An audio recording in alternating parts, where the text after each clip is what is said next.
Chapter 3890. I don't know. I didn't have a big appetite in the past, so I didn't eat much. Hua Jin chuckled and replied in a low voice, Haha, you'll gain 3 pounds with every bite. You'll become a big fat boy by then. Yun Shirshir said to Mu Yaja, I'm a little tired. I want to go back to my room first. Lisa is still waiting for me there. Oh, right. Why don't we? Hua Jin suddenly raised his hand and suggested, Why don't I sleep in the same room as Lisa tonight? Liang Yin asked curiously, You want to change rooms? Yes. Hua Jin continued, If it doesn't work out, Lisa and Liang, Hua Jin and I will share a room. Sure. You and Chairman Mu will share a room. Yu, Xiaoi Chen and Gong Jie will share a room. Isn't this a reasonable arrangement? Yin Shirshir furrowed her brows and was a little conflicted. Lisa only wants to share a room with me. Then Hua Jin continued, Chairman Mu, it's good for you to share a room with Shirshir. My room isn't a suite. There's only one bed. What about Xiaoi Chen and Yu? We do have 2 beds, but Yu wants 1 bed each. But it'll be a little cramped if Daddy and I sleep together. Yu and Xiaoi Chen's room was a standard children's room. The beds were 2-tiered bunk beds. If Mu Yaja slept there, she didn't know where to place her long legs that could break through the sky. Liang Yin and Xiaoi Chen squeezed into the bottom bunk. Hua Jin was even more speechless. He was conflicted. He didn't want to share a room with Gong Jie. Although it was not the same bed, it was still uncomfortable to sleep on the sofa. However, he wanted to stay as far away as possible from that devil, Gong Jie. Mu Yaja asked, What's wrong? Are you uncomfortable sleeping on the sofa? Yin Shirshir raised her eyebrows strangely. Hey, were you the one who slept on the sofa last night? Hua Jin nodded his head in grievance, almost wiping away his tears. Gong Jie bullied me. Didn't he say that he would let you sleep on his bed? Yin Shirshir said righteously, Wait here. I'll go talk to him. Oh, no need. Hua Jin quickly stopped her. If Gong Jie knew that he and Yin Shirshir had secretly complained, he didn't know how he would punish him. I've thought about it. Actually, sleeping on the sofa is pretty good. There's no need to go through so much trouble. Anyway, the sofa is very big. I don't feel bad sleeping on it. It's pretty good. Although he was smiling on the surface, he was actually more depressed than eating Chinese gold thread. However, there was no other way. Hua Jin held the teacup in grievance and took a sip. Thinking about how he still had 3 days to face Gong Jie, he felt a headache coming on. In the evening, after dinner, the group of people went to the park to play. However, due to Gong Jie's verbal threats, Hua Jin didn't dare to go. He stayed in the hotel alone and took a hot bath. After soaking for a while, he changed into a bathrobe and lay on the sofa lazily to watch TV. Without Gong Jie around, it felt quite peaceful. At least, he could enjoy such a peaceful moment alone. He also felt very comfortable. As it was a luxury suite, the hotel sent a candlelit dinner, fresh fruits, and delicious desserts. He leisurely enjoyed the dinner alone and laid down on the sofa with a blanket covering him. As he ate desserts and watched TV, he actually felt a little sleepy. Chapter 3891. When Gong Jie and Mu Yaja returned to the room, Hua Jin had already fallen asleep on the sofa. Gong Jie walked over and saw that Hua Jin was sleeping very quietly. He didn't know what possessed him, but he stood by the sofa and stared at him for a while. When he realized that he had been staring at him for a long time, he furrowed his eyebrows and frowned unhappily. He didn't know if it was out of anger or something else, but he kicked Hua Jin mercilessly. This kick landed directly on someone's buttocks. Someone quivered and sat up on the sofa in shock. He screamed, Fire! Gong Jie's face darkened instantly. Fire? What military intelligence did he lie about? When Hua Jin finally snapped out of his trance and realized that he was dreaming, he raised his head and saw Gong Jie's impatient expression. He did not know how he woke up, but he vaguely felt a pain in his buttocks as if they were cramping. What happened? He mumbled and rubbed his buttocks gently. When he looked at Gong Jie, he immediately sat up straight. You are back. He didn't know why, but at first glance, he actually looked like a wife who was waiting for her husband to return. This knowledge made him even more displeased. Gong Jie snorted coldly. Fire. Where's the fire? Hua Jin licked his lips and laughed. You must be dreaming. It should be sleep talking. In fact, when he woke up, he couldn't remember what he was dreaming about. He only felt that he seemed to have jumped down from a very high rooftop and was kicked down by someone. The building behind him was on fire. He was so frightened that he woke up screaming. In the end, he realized that it was a dream. Hua Jin didn't know that he was kicked awake by Gong Jie. Gong Jie glanced at him, and his tone was very dangerous. Did you complain to my sister? Hua Jin felt guilty for a moment and immediately said, No. Gong Jie expressed his doubts. Then why else would she lecture me today? Telling you to sleep on the sofa? Yin Shishir accused him of not being a gentleman. He actually let a girl lie on the sofa. It was too much. I didn't say anything. The more Hua Jin spoke, the softer his voice became. It was obvious that he was feeling guilty. Gong Jie asked coldly, If you didn't say it, then who did? The two of them looked back at Mu Yaja tacitly. Mu Yaja casually poured himself a glass of milk. He noticed the two pairs of strange gazes behind him, but he could not be bothered with them. Like an old cadre, he shuffled back to his room in his slippers. Hua Jin shrank back a little. That it's okay. I don't think you're ungentlemanly. When people feel guilty, they act like you. Gong Jie said with a deep smile. It's okay. You can sleep on the bed today. Hua Jin was puzzled. Since when did Gong Jie become so reasonable? He felt that it was not normal for him to be so kind. He didn't seem to be so considerate. Hua Jin asked, If I'm sleeping on the bed, where are you sleeping? I'll sleep beside you. Hua Jin was glad that he didn't drink any water. Otherwise, he would have spat it out or choked on it. No need. Chapter 3892. You like to sleep on the sofa so much. Yeah. Hua Jin nodded vigorously. I love the sofa. Gong Jie was speechless. He looked at him carefully and suddenly asked, Why? Why are you so afraid? Gong Jie snorted coldly. Don't worry, I'm not interested in you. Just don't sneak up on me. Who would sneak up on you? Hua Jin said again. I don't like to sleep with men. Oh, Gong Jie said coldly. Don't tell me you like men. Hua Jin should be glad that he didn't drink water. Otherwise, he would have choked to death from shock. Who likes men? You, Gong Jie said. I think you look very gay. Also, I heard a lot of rumors saying that you like men and not women. Who said that? Entertainment magazines. I couldn't tell. Hua Jin said mockingly. Young Master Gong, you're so busy every day. How could you be so bored as to buy entertainment magazines to read? On the plane, Gong Jie said, Since you don't like men, why are you so guilty? Hua Jin snorted coldly to express his disdain. Even if I like men, I'll never like someone like you. Oh, what kind of person am I? Domineering, perverted. Hua Jin was about to say the word pervert when he saw Gong Jie's face. He was so frightened that he swallowed his words. Gong Jie looked at him coldly. His thin lips suddenly curled up. He suddenly bent down slightly and gently approached Hua Jin. Seeing that he suddenly leaned over, Hua Jin quickly leaned back, wishing that he could keep a distance from him.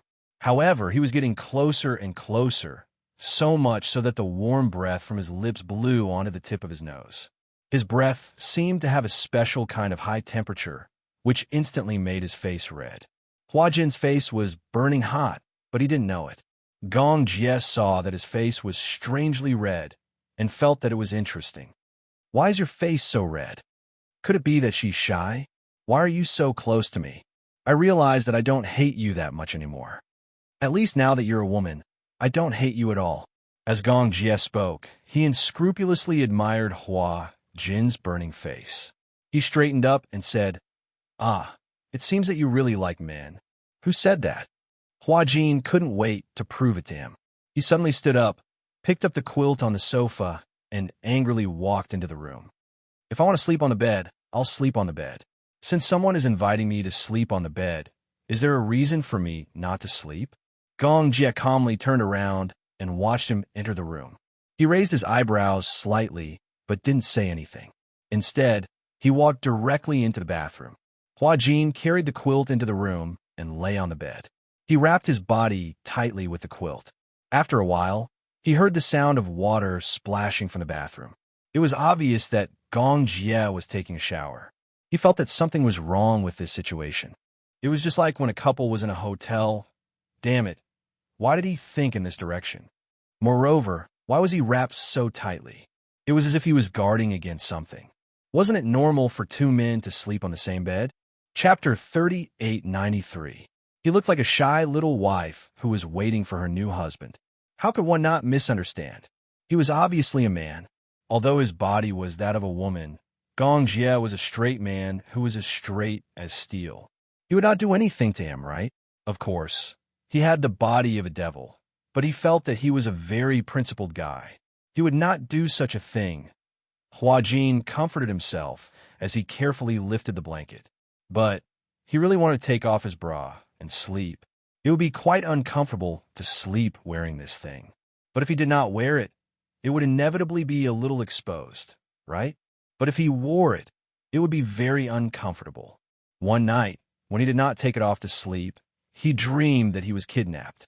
He was tied to a chair and could not move. He felt like he was suffocating. Forget it. He did not believe that Gong Jie would do anything to him. Hua Jin comforted himself as he stood up and got out of bed. He casually lifted half of the bathrobe and reached in with one hand to take off the bra.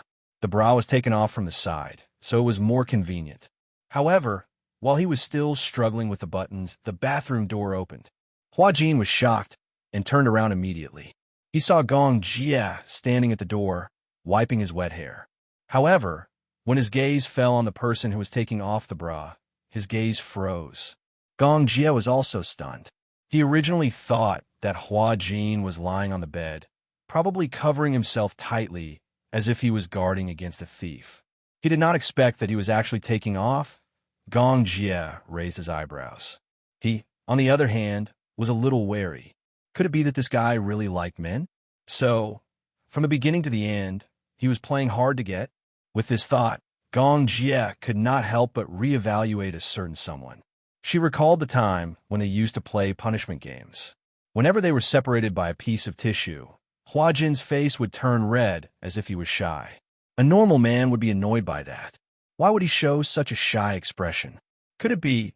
Gong Jie narrowed his eyes in horror at the thought. Are you that impatient? When Hua Jin heard this, he immediately pulled his clothes together and looked at him warily. Why didn't you say anything when you came out? Also, what do you mean by can't wait? Since you're not impatient, why are you taking off your clothes? Hua Jin felt that he was at a loss for words. What? Did I see through you? Gong Jie snorted. Disgusting. You're the disgusting one. Hua Jin was completely enraged. I like women. Do you think I'm like you? Someone who doesn't like men or women? Gong Jie gracefully sat down on the bed, tilted his head and looked at him, but let out a disdainful sneer. Not just any woman can catch my eye. If being picky was a sin, then he would rather commit an unforgivable sin than find a woman casually. Hearing his disdainful tone, Hua Jin suddenly laughed mischievously. Don't tell me that young Master Gong is still a little chunky. You seem to care a lot about whether I'm a chunky or not. Gong Jie's words were always able to force Hua Jin into a dead end. Hua Jin did not want to bother with him anymore. He walked to the bed and made a dividing line in the middle with a blanket, dividing the bed into two. Chapter 3894. What's this? Demarcation line. Hua Jin said confidently. We'll sleep on opposite sides. No one can cross the line. It was like a primary school student drawing a line to demarcate their territory. After Hua Jin finished speaking, he did not look at Gong Jie. He wrapped himself in the quilt like a dumpling and lay down. Gong Jie looked at him silently and lay down as well. He looked at his phone for a while. During the vacation, he had been receiving emails through his phone. For a long time, he had been in charge of the Hurricane Group's affairs. Ever since he returned to the Mu family, Gong Xiaoying was nowhere to be found. He was not at the headquarters, nor was he at the Gong family. He did not mention to anyone where he went. He only sent him occasional emails to remind him of some things. Regarding Yun Shishir and Yu Yu, neither father nor son broke the silence first. Gong Jie did not know how to bring it up. He had mixed feelings. Gong Xiaoying obviously wanted to avoid it. When he learned that Yu and Lisa had returned to the Mu family safely, he did not ask anymore. Obviously, he was avoiding it. Yin Shishir and Gong Jie had mentioned that they wanted to negotiate seriously with Gong Xiaoying. Rather than a negotiation, it was more like a complete breakdown of their father-daughter relationship. They wanted to cut off their relationship cleanly. Gong Xiaoying also knew that Yin Shishir wanted to cut off their father-daughter relationship. It was as if she was running away. After that, she disappeared without a trace. If it were not for the occasional emails, Gong Jie would have been worried that Gong Xiaoying had met with an accident. Gong Xiaoying was not around, so Gong Jie had the final say in the Gong family's affairs. The matter about the Wurt region was temporarily put on hold. The Deva I plan was also put on hold for a long time because of Yu. However, Gong Jie was not in a hurry to start the plan again. He enjoyed such peaceful days. In the past, he was busy with business and expanding the territory of the Hurricane Group. Now, perhaps Yin Shishir had given him the warmth of a family, so he could not bear to break it. Therefore, whenever he was free, he would go back to the country. Yin Shishir even laughed at him for not doing his job. Recently, the Hurricane Group was not peaceful. No one knew where Gong Xiaoying went. Some of the relatives thought that Gong Xiaoying had met with an accident, but the Gong family had been hiding it. Therefore, they guessed that Gong Jie wanted to take power, so they deliberately hid Gong's whereabouts and the situation. Gong Jie, however, was dismissive. Of course, it wasn't that he wasn't ambitious. He had thought about the Gong family before. He wanted to obtain the highest authority in the Gong family, but he didn't want to use such despicable methods. In terms of ability and means, he would not lose to anyone. There were no emails in his mailbox. Gong Jie felt sleepy and put down his phone. Just as he was about to turn off the lights, he heard a light snoring sound from under the blanket beside him. He turned his head and looked at the bulging blanket. He could vaguely see Hua Jin's curled up, sleeping figure. The heater was on in the room. He was still wrapped in the blanket, but he did not feel stuffy. Gong Jie lifted the blanket curiously and saw Hua Jin's sleeping face. Chapter 3895. Gong Jie couldn't help but reach out his hand, trying to tuck Tang Yu's hair behind his ear. But when his fingertips touched Tang Yu's cheek, he immediately retracted his hand as if he had been electrocuted. The next day, when Hua Jin woke up in a daze, he felt a chill on his body. He looked up and found that his quilt had slipped to the ground. But fortunately, the bathrobe was still there. Hua Jin sat up. He didn't know how the quilt fell to the ground. Maybe it was because it was too hot, so he kicked the quilt to the ground in the middle of the night. He turned around and saw that Gong Jie was still asleep. But when he faced him, Hua Jin could easily see Gong Jie's thick eyelashes. Dense and dark. No wonder he gave off a particularly evil feeling. With such dense eyelashes at a glance, it looked like he was wearing heavy eyeliner. Tang Yu unconsciously stared at him for a long time. It wasn't until his phone suddenly rang that he reacted. He felt a little guilty and flustered, as if he had done something he shouldn't have. When he braced himself and picked up the phone, Qin Zhou's cold voice came through. "Are you still on vacation?" I'm still here. In 3 days, I'll return to the set. We're preparing to release a statement to fight back." Hua Jin was quite excited when he heard this. "Have you got all the evidence on Tang Yu?" "Almost. Now Tang Yu has the upper hand." "Upper hand?" "Yes. But you should know that the higher you stand, the more painful it is to fall." "Understood." After hanging up the phone, Hua Jin walked to the balcony, sat up on the deck chair, and began to read the news. In the past few days, the team behind Tang Yu had been hyping up on the internet. They bombarded Hua Jin on the internet, listing the 5 deadly sins of Hua Jin. 1. Messy personal life. They didn't know where they dug up old news about Hua Jin and Lin Shuya. They even found news about Hua Jin being a kept man. Other than his ambiguous relationship with his fans while filming, they also pointed to the female fan's suicide incident. They twisted the truth and said that this fan was Hua Jin's secret lover and that she was pregnant with Hua Jin's child. If it weren't for Hua Jin's assistant driving her away coldly, the female fan wouldn't have jumped off the building in despair. 2. The production crew is acting like a big shot. In the past, when Hua Jin was in the crew, it was common for him to act like a big shot. He even bullied the crew members. 3. Bully newbies. Tang Yu's team spread rumors. When Tang Yu was in the crew, Hua Jin often used his identity as the male lead to humiliate Tang Yu. He didn't put Tang Yu, his agent, and his assistant in his eyes. He even slapped Tang Yu in front of his assistant. Tang Yu's assistant even complained on Weibo that Hua Jin was too much and slapped Tang Yu 3 times in front of his assistant. 4.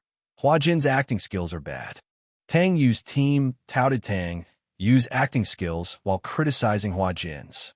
They even accused him of being the most popular costume actor in the entertainment industry for not honing his acting skills by relying on his delicate and pretty face to earn the highest salary in the production team, despite his lousy acting skills. 5. The quality of his fans is bad. Hua Jin's fans impeached Tang Yu on the internet, accusing him of using Hua Jin's fame to create hype.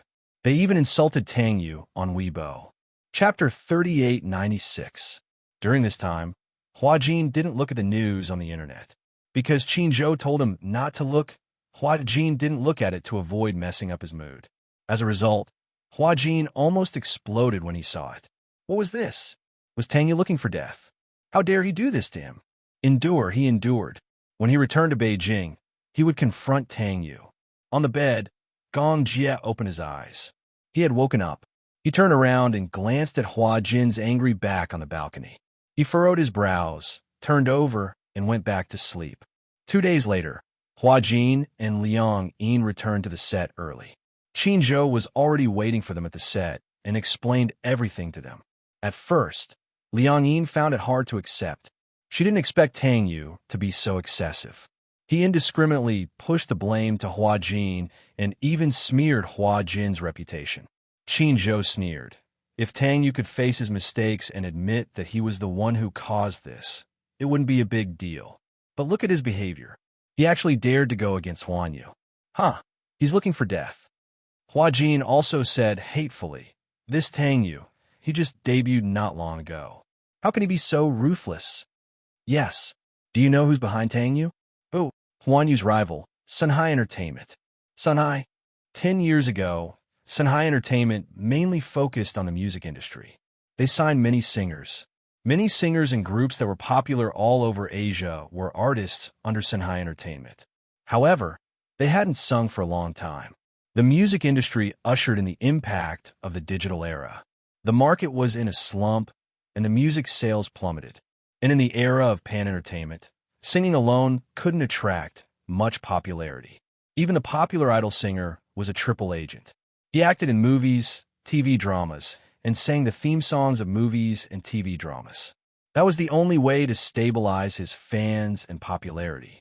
As for professional singers, if they didn't have powerful resources, they wouldn't be able to establish themselves in the entertainment industry.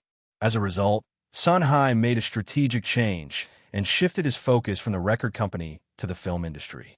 He invested in several films and dramas, but in the face of Huan Yu's suppression and domination, he was powerless to compete with Huan Yu.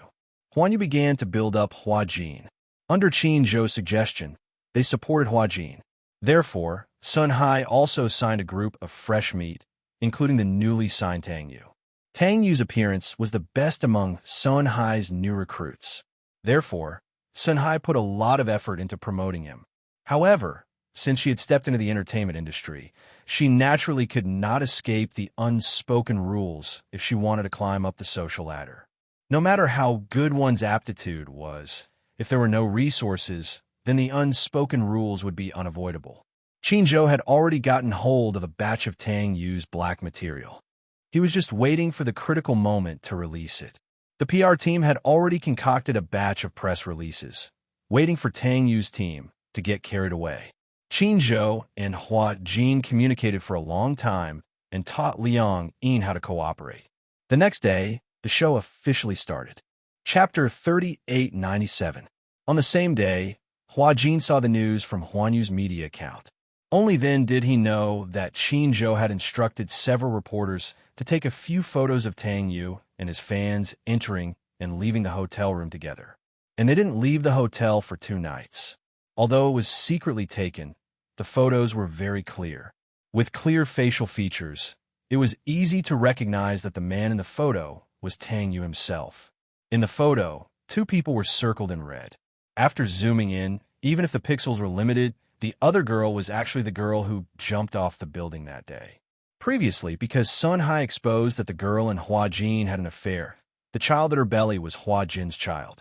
So, unscrupulous media sneaked into the morgue and secretly took photos of the girl's face. Although it didn't take long for the internet police to withdraw the photos had already spread widely on the internet. Some netizens even found the girl's photos through human search. Therefore, through this photo, the public recognized at a glance that the girl who entered and left the hotel with Tang Yu was the girl who jumped off the building that day. Everyone believed that the girl and Hua Jin had a relationship. But in the end, the thief cried thief. The real person who slept with the fans was actually Tang Yu. Before that, Tang Yu's team had righteously accused Hua Jin of having a messy private life with several girls. Many of Tang Yu's fans were eager to protect their master and went after Hua Jin fiercely. Many of Hua Jin's fans also lost their will and defected to Tang Yu's side. Together with Tang Yu's fans, they discredited Hua Jin. Perhaps because of the depth of love, many of Hua Jin's fans couldn't believe it. At first, they still defended their idol on the internet. But as time passed, Hua Jin didn't show up to express his position from beginning to end, nor did he refute the rumors. The public took it for granted that Hua Jin was too guilty and didn't dare to admit it. Therefore, he wanted to deal with it coldly. The fans were suffering as they waited. Many of them stopped being fans, thinking that they loved the wrong idol. However, there were still a large number of fans who firmly believed that Hua Jin did not do such an immoral thing.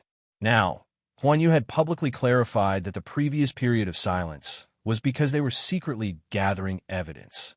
When the evidence was conclusive, they would announce it all together.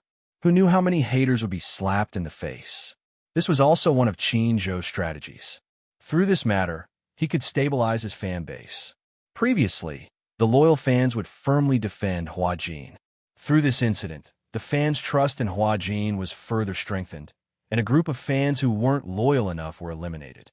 At the same time, it created a tolerant and steady side of Hua Jin.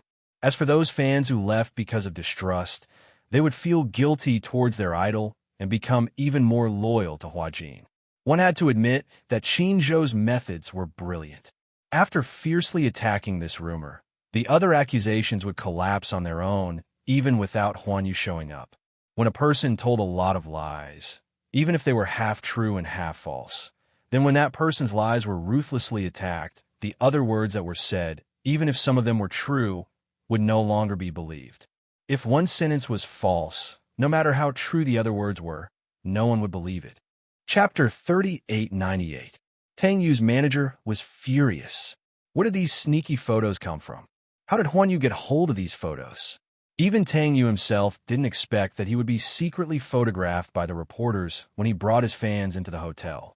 He thought that since he wasn't famous, the paparazzi wouldn't bother to wait for him, so he was fearless. In fact, this was Qin Zhou's doing.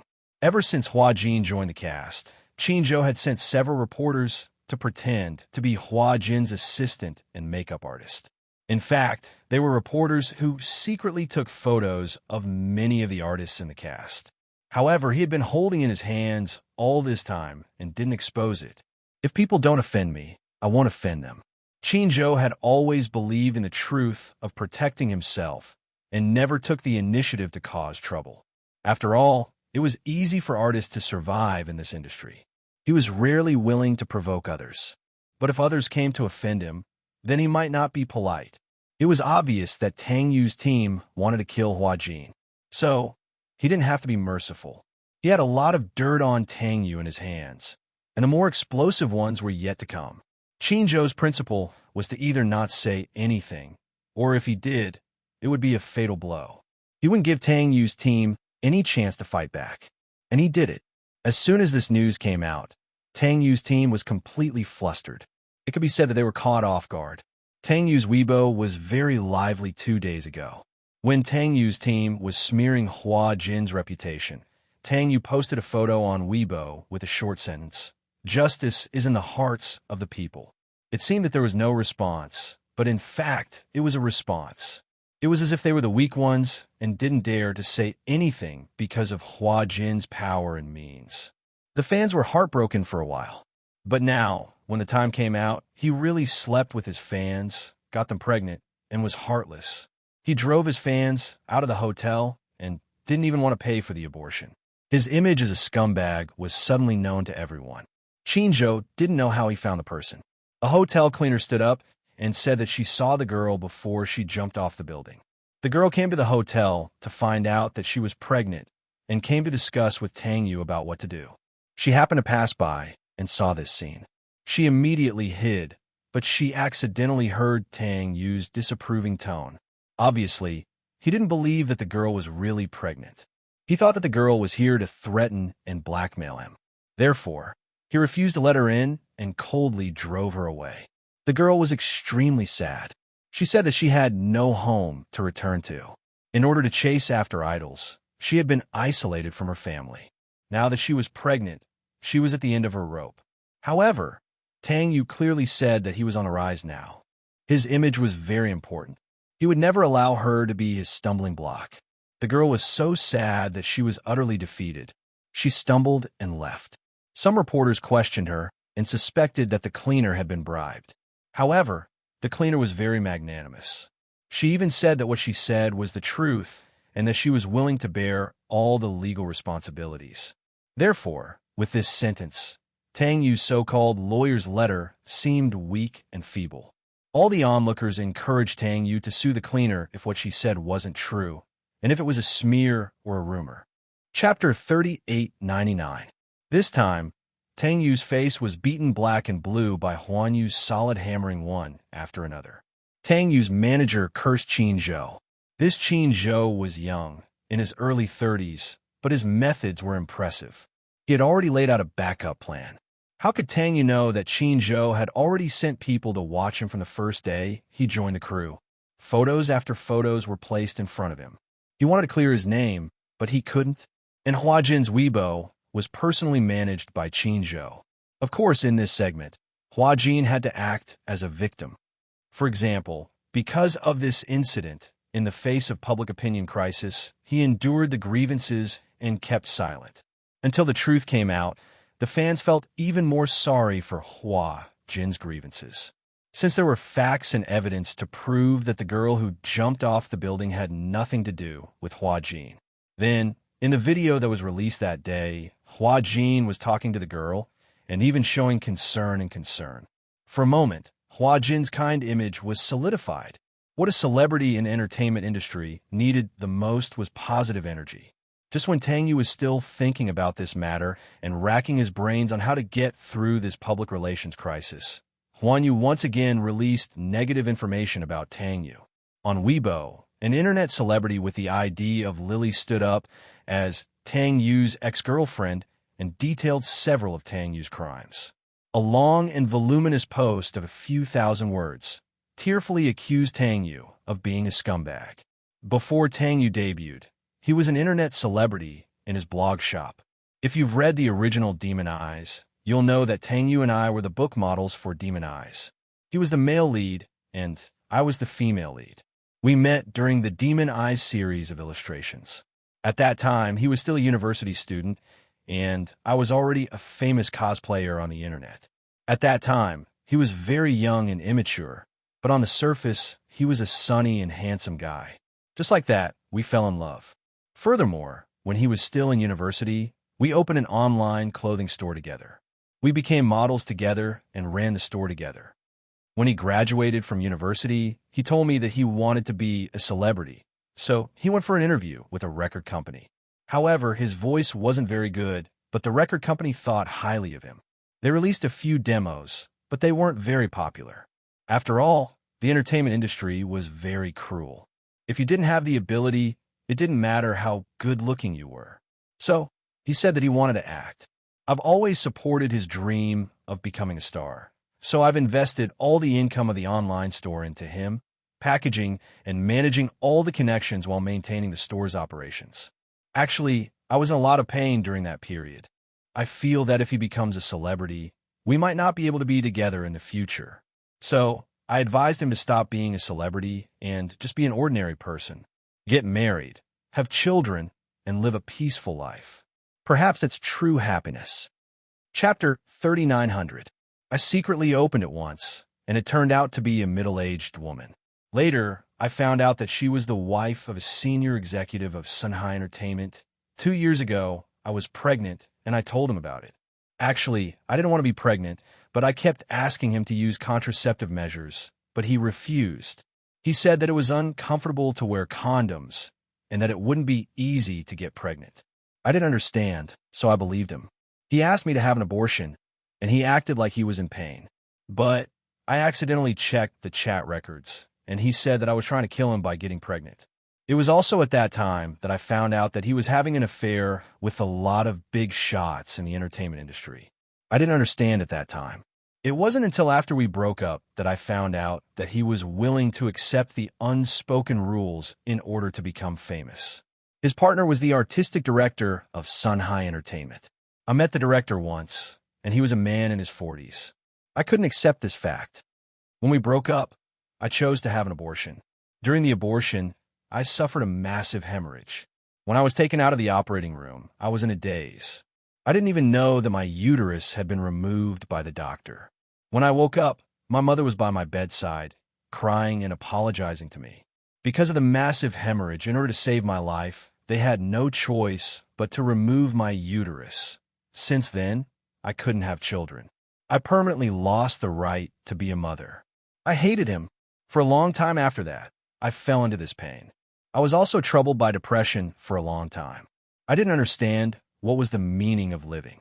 I felt like my life was ruined by Tang Yu, and he successfully signed a contract with Sun High Entertainment. Of course, he must have paid a big price for this. But what did I do wrong? My mistake was that when I was in love, I was too stupid. I always indulged him, spoiled him. Whatever he wanted, I tried my best to get it for him. When I was running the online store, he almost didn't help me. He owned half of the store's shares. At that time, he invested tens of thousands as a deposit. Other than that, the rest of the investment was from me. Even so, I was still willing to share the shares with him. Perhaps love makes people blind. But what I'm most unhappy about is that he didn't hurt me at all. I saw the girl jumping off the building. That nightmarish memory came back to me again. I stood up, not to ask for an explanation, but to tear off the mask of this so-called quality idol. In fact, Tang Yu isn't the perfect person you think he is.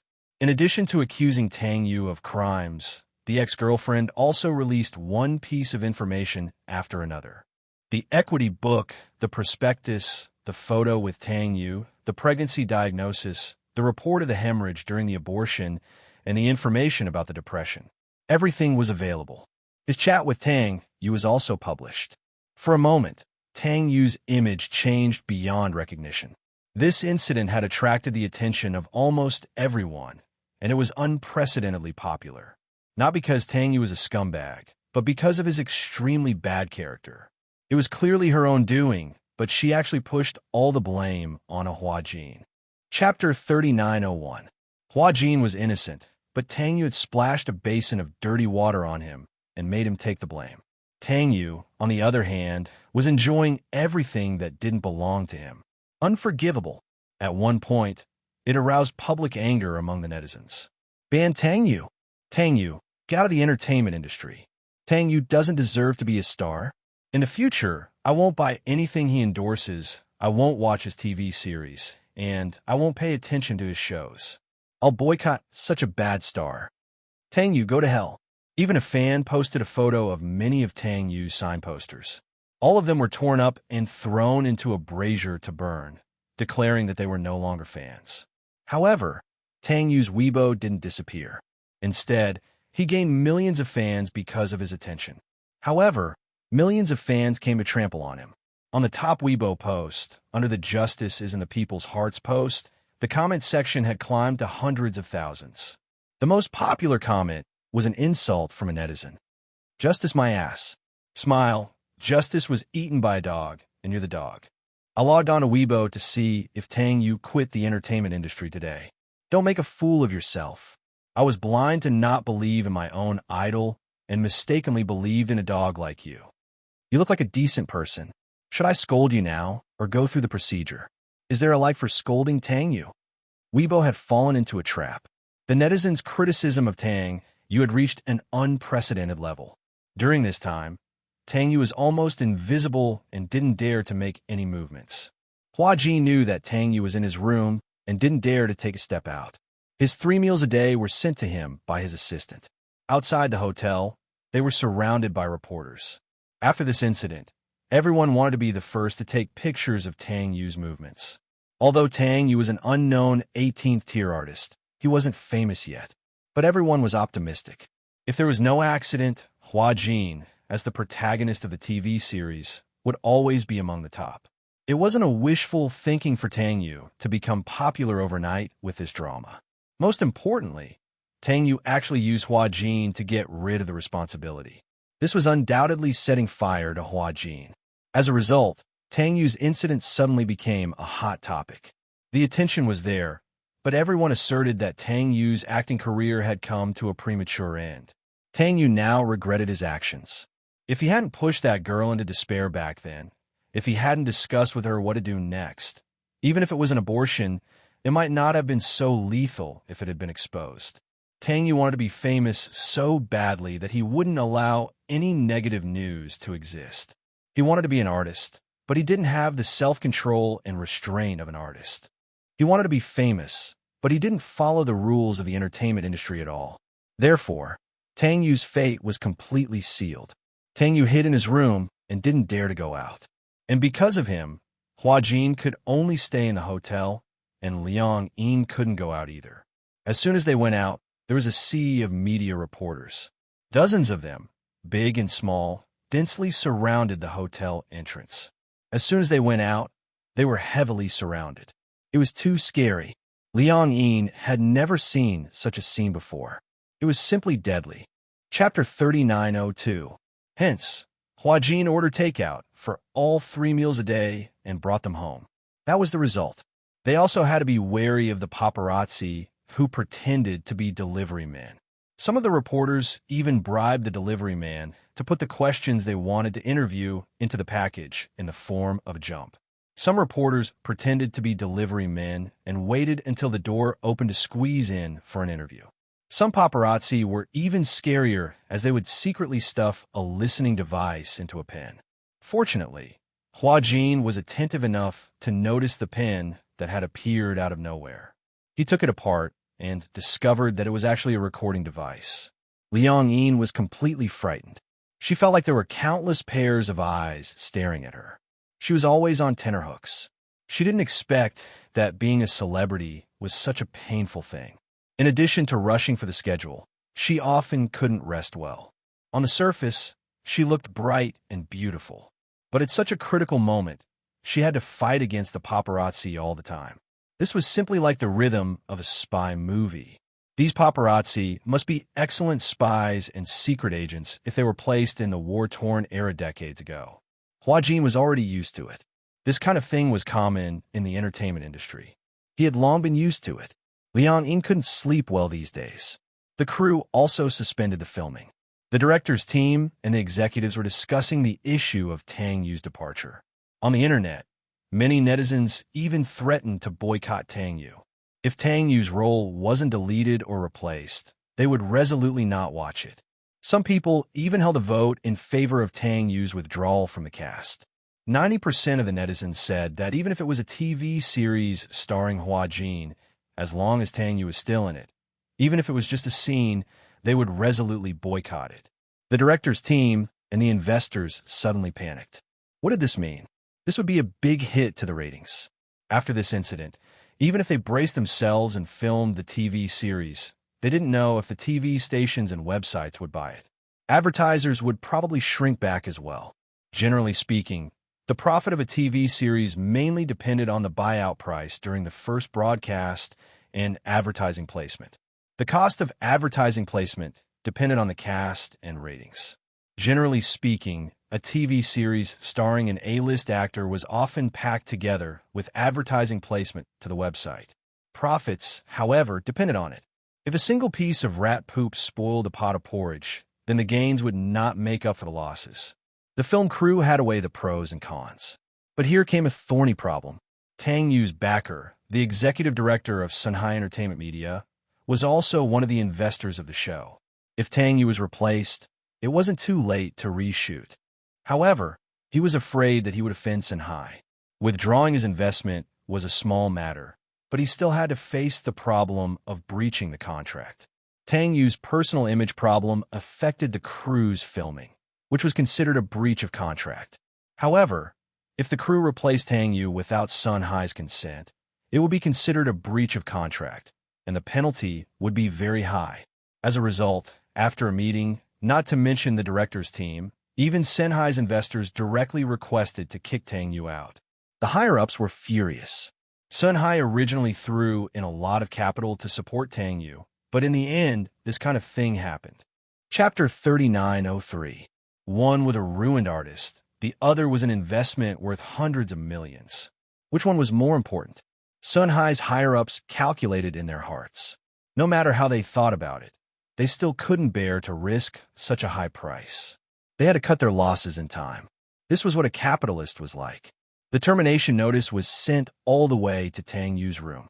In addition to the verbal notice, there was also a termination document. Tang Yu could only bite the bullet and accept it. If he didn't buy it, then his image would collapse, affect the crew's reputation, and ruin Sunhai's image. This penalty fee was definitely not to be underestimated. He couldn't afford it, so he could only let Sunhai terminate his contract. Even so, the advertising income and signing fees that he had earned since his debut were going to go down the drain. This scandal was simply a disaster. Not to mention the loss of his reputation. His future was completely ruined. Tang Yu was unwilling to accept it. Why? Why did it go down like this? He subconsciously pushed this blame on Hua Jin. That night, in the dead of the night, Liang Yin had just finished showering and was lying on the bed looking at her phone when the doorbell rang urgently. She was a little nervous, thinking that Hua Jin had something to do with her. She quickly rushed to open the door, but she didn't expect that it was Tang Yu standing at the door. Before Liang Yin could react, Tang Yu squeezed in through the crack in the door, locked the door behind him, turned around, grabbed her collar, and pressed her against the wall. It's you, isn't it? You're the one who wants to kill me. Tang Yu angrily accused and questioned, but it confused Liang Yin.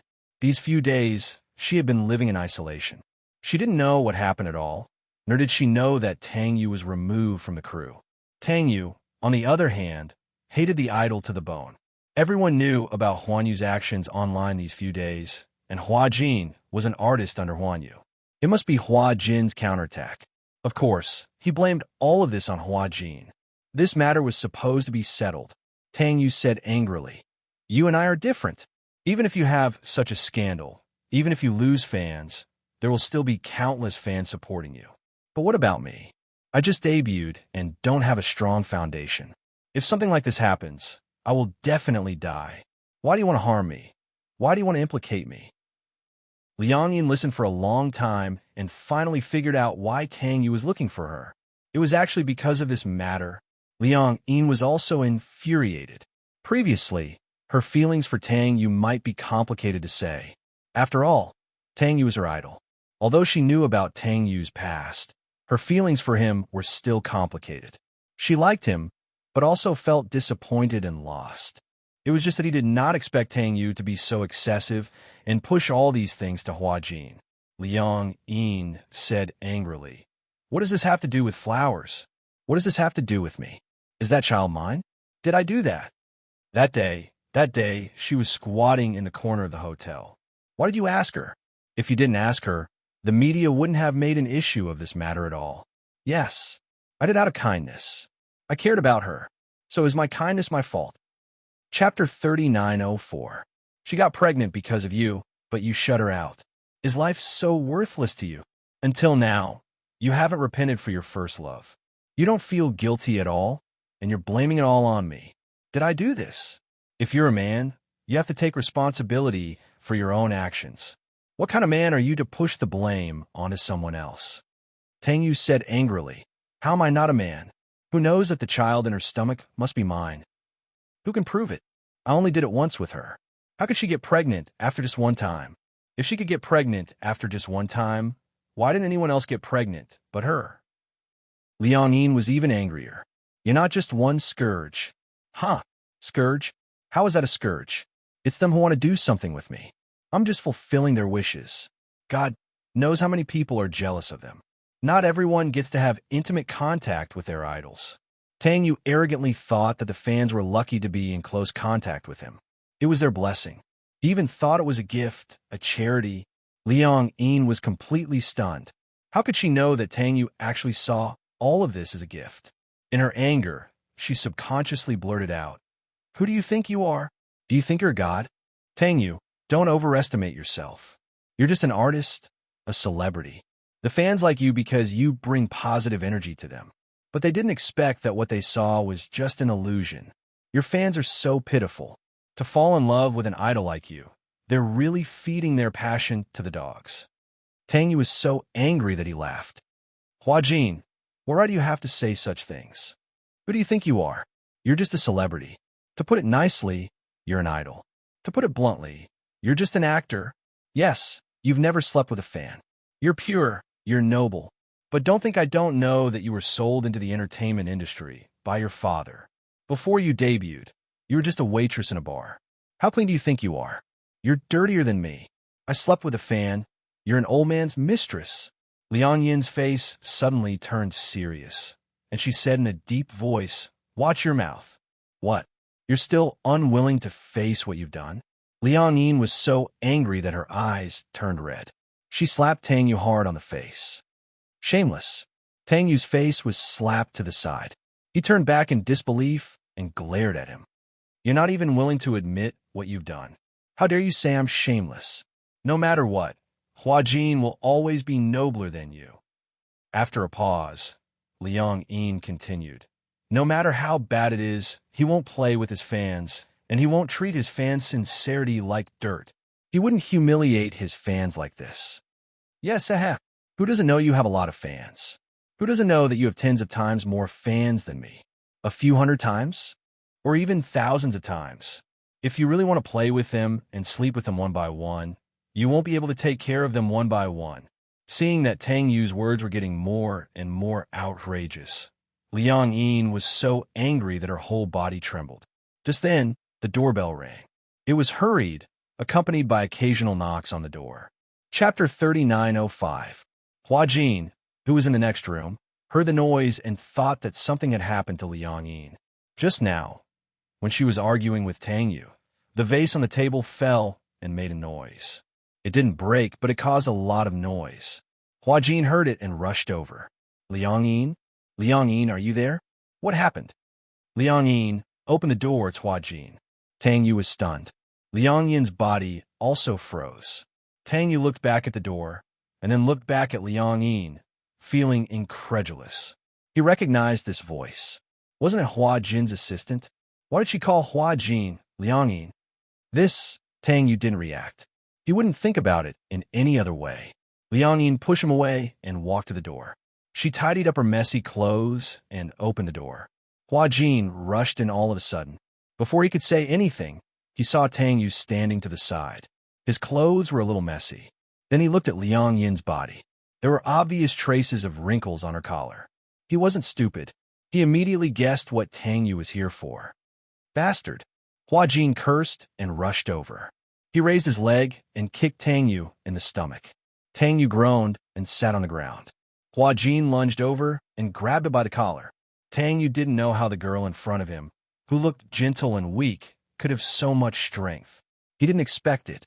On the side, Liang Yin finally came back to her senses. She walked over and held Hua Jin's hand. She said anxiously, Hua Jin, don't be impulsive. Calm down, don't do anything. Hua Jin didn't look at her.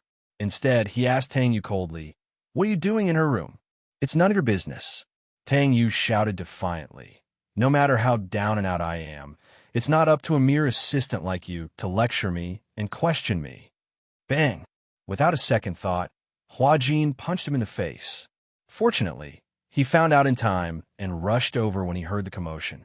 If he was late, he didn't know what Tang Yu would do to Liang Yin. Even though he had summoned Liang Yin's body, his mentality as a man did not change. In his eyes, even though Liang Yin had a man's body, she was still a girl. He hated scum who bullied women the most. Tang Yu, you're a bastard. You toyed with your fans, and now that the truth is out, no matter how pitiful you are just asking for trouble. Now, whether it's the director's team, the production crew, or even the top management of your company, everyone wants to get rid of you. How dare you come looking for trouble? What does that have to do with you? Tang Yu angrily pushed his hand away. It has nothing to do with you. This is a matter between me and Hua Jin. It's not up to you to interfere. However, you're really a loyal dog. How much do you think Hua Jin values you? You're just a small assistant, a dog. Your master may not see you as a human. This guy was clearly trying to drive a wedge between them. Now, he was at the end of his rope. Thinking about it, he didn't have a good time. Even if he brought some bad luck to Hua Jin, he would feel a little better and happier. Liang Yin was angry. But how could Hua Jin not hear the malice in Tang Yu's words? Stop trying to play tricks on me. Chapter 3906. Even though Hua Jin was in Liang Yin's body, it was as if he could swallow mountains and rivers. Even Tang Yu felt incredulous. He was actually scared by this thin and small woman in front of him who seemed to be unable to withstand a single blow. By the time he reacted, Hua Jin had already dragged him to the door. He opened the door and pointed outside. Now, I'll give you a chance to get out of here. If you don't want to leave, fine. I'll immediately get the media to come in and say that Tang Yu broke into Hua Jin's room at night to seek revenge. What do you think of this headline? After he mentioned it, Tang Yu realized that it was a dangerous moment. If he ran to the door and attracted the media reporters, then he wouldn't be able to leave even if he wanted to. Tang Yu gritted his teeth and scolded angrily. You're ruthless. With that, he stood up, straightened his collar, and walked away. He knew that he had completely offended Hua Jin, so he didn't have to say anything nice anymore. On impulse, he wanted to find Hua Jin to reason with him and vent his anger. In the end, he saw Liang Yin, who was Hua Jin at that time, leisurely enjoying her leisure time in the room. When he thought about how he was so embarrassed to hide from the media, he felt that it was very unfair. Why? Why is it that Hua Jin has so much dirt on him? Why does it feel like he can still thrive while I can't make it in the industry anymore? Everyone made mistakes. Why did the fans and the public have zero tolerance for him and turn a blind eye to all of Hua Jin's scandals in the past? He felt that it was unfair. He didn't realize that the nature of his mistake was different from Hua Jin's. Liang Yin walked to Hua Jin's side and checked him up and down. Are you okay? Hua Jin shook his head. I'm fine. He didn't hurt you? Humph. You're underestimating me. Hua Jin stretched his muscles and put on brother Hua posture as he said arrogantly, It's just a skinny Tang Yu. What can he do to me? Ha ha, you're so skinny. I don't feel like I have any meat on my body. I'm all bones. Even if I punch him, it'll be light. After a pause, Hua Jin said worriedly, What about you? How are you? Did he make things difficult for me? Liang Yin said angrily, What do you think? If he didn't come to make things difficult for me, why would he knock on my door? When Hua Jin heard this, he couldn't help but flicked her forehead. Liang Yin held her forehead in pain and glared at him. What? Will you open the door for anyone who knocks? I thought it's you. Why are you banging on the door so urgently? Can't you look through the peephole? What if it's a reporter? I thought something had happened. During this period of time, I've been on tenterhooks. I thought something had happened again. You're hopelessly stupid. You don't even have your guard up. Hua Jin walked to the sofa and sat down. He instructed, Next time, make sure you see clearly who's standing at the door before you open the door. Being a celebrity is dangerous. Don't let an anti-fan sneak into the hotel and stand at the door. What if you don't see who it is and get splashed with sulfuric acid when you open the door? Chapter 3907. That's because you know too little. Hua Jin continued, Many anti-fans are very resourceful. Moreover, some of them are scumbags. They are all negative energy.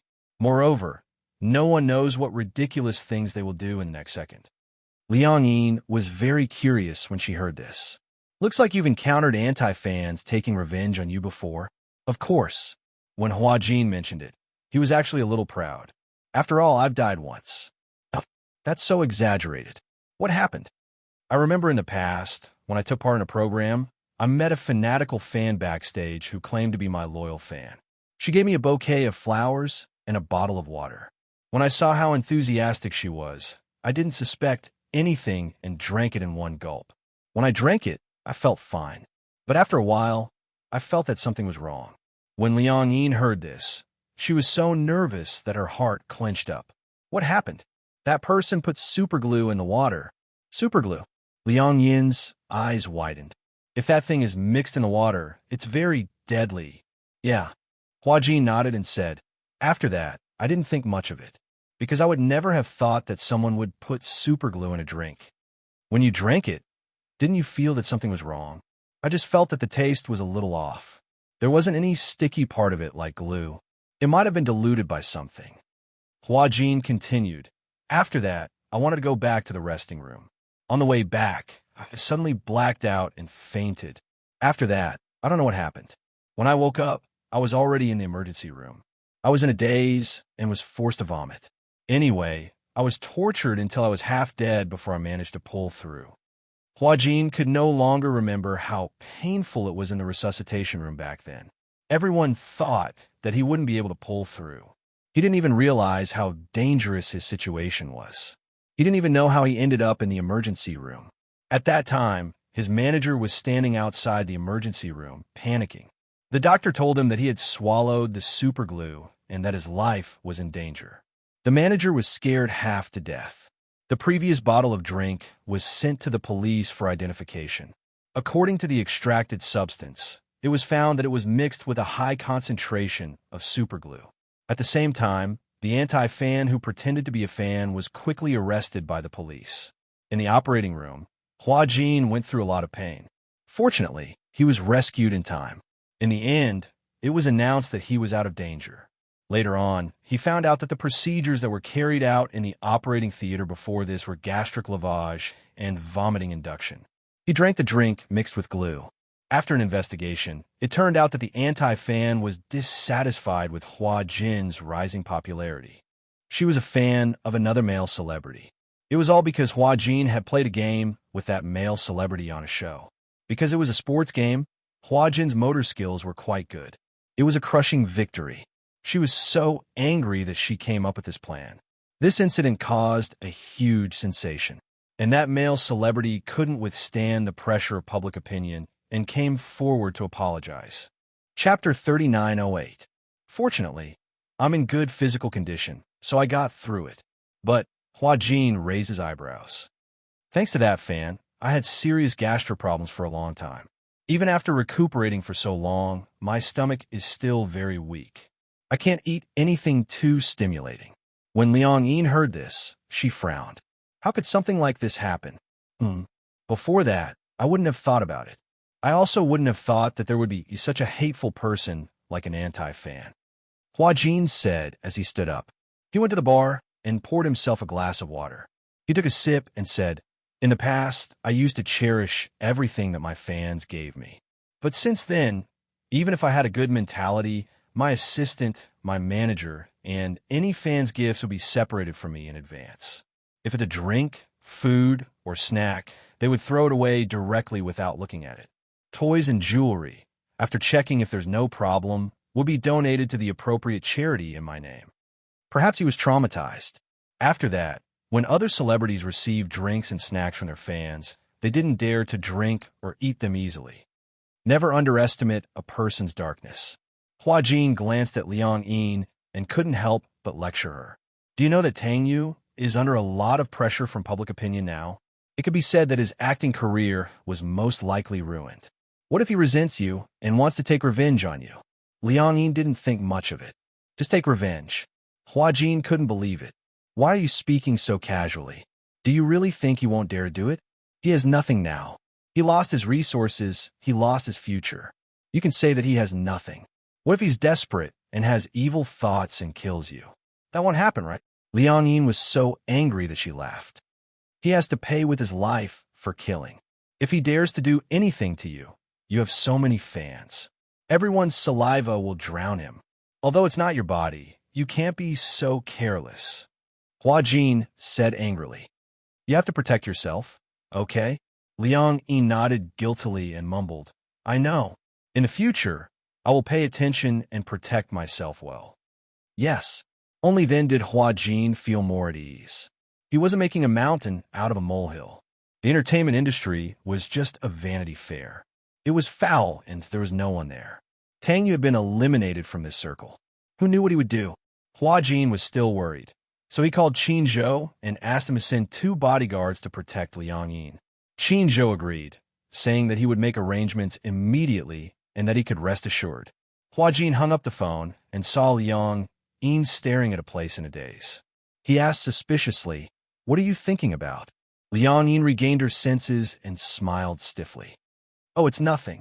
I was just in a daze. Don't tell me you're feeling sorry for her. What's there to feel bad about? I feel sorry for your idol. After all, didn't you used to like Tang Yu a lot? Liang Yin sneered contemptuously. It's because the more I liked him, the more disappointed I was. The more I liked him, the more I thought I was ridiculous. How could I fall in love with such a scumbag and see him as a positive energy idol? Chapter 3909. When Liang Yin heard this, she didn't refute him. Instead, she said seriously, I used to think that you didn't have the ability and that you relied on your die-hard fans to support you. But now, I feel that you're very good. You're really a high-quality idol. Hua Jin was stunned. There was a mouthful of water in his mouth. He didn't know whether to spit it out or swallow it. It took him a long time to realize that Liang Yin was praising him. He didn't come back to his senses for a while. When he came back to his senses, he swallowed the water in his mouth with a gulp. He said exaggeratedly, You're actually praising me? He was just mocking himself. He didn't expect her to praise him so seriously. These are my heartfelt words. Liang Yin raised the corner of her lips in a mocking manner. Perhaps it's really hard for people to understand other people's situations. Not everyone can put themselves in their shoes. After I changed identities with you, only when I became a real celebrity did I understand how deep the waters of the entertainment industry are, how dirty people can be, and how difficult it is to be a celebrity. Seeing that Liang Yin looked serious, Hua Jin sighed. It's really not easy. It's very tiring. Yeah, I just feel like I'm tied up in very heavy chains. Sometimes it really feels very difficult. Hua Jin said meaningfully, Heaven and earth are like a cage. No one is a body of shackles. When Liang Yin heard this, she didn't speak for a long time. After a long time, she smiled and said, Yeah, heaven and earth are like a cage. No one is not a body of heavy shackles. The two of them looked at each other. Liang Yin suddenly leaned over and said, Speaking of which, there's something that I'm more concerned about. Yeah? Tell me, do you like women or men? Luckily, Hua Jin didn't have any water in his mouth. Otherwise, he would have spat it out. Why are you asking this? Because I feel that there's a huge problem with your sexual orientation. What problem? When we went to the hot spring in the middle of the mountain, I felt that you and that man called Gong Jia seemed very ambiguous. It would have been better if Liang Yin hadn't mentioned it. At the mention of the name Gong Jia, Hua Jin's face instantly turned red. What do you mean by ambiguous? What can I have with him? Hua Jin said angrily, Don't talk nonsense. I'm a straight man. Steel bars? When Liang Yin heard this, she burst out laughing. I can't tell. Instead, I feel like you're a straight man who's like a rubber band. Hua Jin's face turned green and purple, purple and black, black and red, red and white. In the blink of an eye, there were thousands of changes. He stood up angrily and was about to leave. Liang Yin quickly stopped him. What are you doing? Why are you angry just like that? Hua Jin questioned her with an ashen face. Do you know that questioning a man's sexual orientation is the greatest insult to him? I was just joking. Is this kind of test a joke? Hua Jin was really angry. Liang Yin sized up his expression. Seeing that he was really angry, she couldn't understand. Normally, when people hear such things, they just laugh it off. At most, they'd clarify and wouldn't take it to heart. Why are you taking it so seriously? Liang Yin reminded him carefully. Why do I feel like you're trying to cover it up? Don't talk nonsense. Chapter 39:10. Liang Yin smiled and said calmly, "Uh-huh, I didn't say that you like men. Maybe the person you like is a man." Hua Jin was taken aback. He actually fell into a daze because of this sentence. That's right. Why do I feel uneasy when I'm facing Gong Jia? He even felt uneasy and wanted to avoid it. Could it be? Hua Jin bit his knuckles. Could it be that he was really interested in Gong Jia subconsciously? No, no, no. This was Liang Yin's way of inducing him. Hua Jin jerked his head up and glanced at her. His gaze was like a torch. Liang Yin was stunned. What are you looking at? Hurry up and memorize the script. Liang Yin felt wronged. Memorize what script? Didn't the crew stop filming? Because of Tang Yu. It's not certain when they will resume filming. If they resume filming and you don't memorize your lines, it'll be too late even if you work all night. With that said, Hua Jin found the script and threw it in front of her. Fix the script first. Liang Yin said, "Oh." She reluctantly picked up the script and looked at it silently. Hua Jin left the room. Liang Yin buried her face in the script until she watched him leave. Only then did she breathe a sigh of relief. Hua Jin returned to his room and lay on the bed. He was so frustrated that he tossed and turned, but he couldn't fall asleep. He covered his face with a blanket. No, could it be that he had been single for too long? So he started to think about it, and even started to doubt his sexual orientation. Qinzhou, in a coffee shop, Hua Jin stirred his coffee with empty eyes. Qinzhou, who was sitting opposite him, raised his eyebrows and glanced at him. "What's wrong? Do you have feelings for men?" Puffed. Qinzhou almost spat out the coffee in his mouth. He widened his eyes and snorted coldly. He said expressionlessly, "My sexual orientation is normal." "What's wrong? Did your sexual orientation change when you became a woman?" "Of course not," Hua Jin insisted. "I like women." His repeated emphasis had aroused Qinzhou's suspicion. "Why are you emphasizing it so much? You make it sound like you're brainwashing me. Some people are suspicious of my sexual orientation." "Oh, weren't there always people who were suspicious?" The issue of Hua Jin's sexual orientation had always been a hot topic for the media. Many paparazzi suspected that Hua Jin was gay. Of course, this question had not been verified yet. "What's the big deal about liking men?" Qinzhou continued. "In the industry, men like men and women like women. It's actually a common occurrence. There were also those who liked both men and women. That's the best for investors." In this circle, some investors were particularly playful. Not only did they have a lot of women, but they also had a lot of young men as their mistresses. In fact, a person's potential orientation was uncertain. Sometimes, when a man liked another man, it wasn't because he was gay. It was purely because the person he liked was a man. It won't be long before Tang Yu's dismissal from the crew is announced to the public. Qinzhou took a sip of his coffee. "You should urge Liang Yin to consolidate the script. The crew will probably resume filming soon." Then Hua Jin asked tentatively, "Who will replace Tang Yu's role?" Chapter 30-911. Just as Qinzhou said, not long after, the announcement of Tang Yu's removal from the cast was posted online. Weibo and all major media outlets reported on the incident. Soon, the person who replaced Tang Yu's role was posted on a poster. However, because he was a newcomer who had just debuted, he was selected by the sponsors. Although he was a newcomer, to be selected by the sponsors, he must have a lot of connections. However, he wasn't famous and didn't receive much attention. Soon, the incident came to an end with Tang Yu and Sun Hai terminating their contract. It seemed that Huan Yu and Sun Hai had reached an agreement. Sun Hai had promised Huan Yu a lot of benefits, so Huan Yu didn't pursue the matter. Without the media adding fuel to the fire, there were no more articles about it. The heat of the matter quickly died down. The crew resumed filming and Liang Yin became busy again. She complained a lot. In order to film, she was so busy every day. The weather was getting colder. She had to wear thin clothes, dance swords in the cold wind, and hang a wire. The first time she hung a wire, she was scared out of her wits. She was so scared that she almost lost half of her life. Hua Jin was also happy to be free. He didn't have to film or work. He had nothing to do in the hotel every day. So, at night, he would occasionally go to bars and bars to drink a few glasses of wine. He hadn't been to bars for a long time. In the past, because he was busy with filming and was a public figure, he could go to such places unscrupulously under rare circumstances. So he rarely visited. Now that he had the leisure time, he began to visit more diligently. That night, after Liang Yin finished filming, Hua Jin wanted to go to a bar.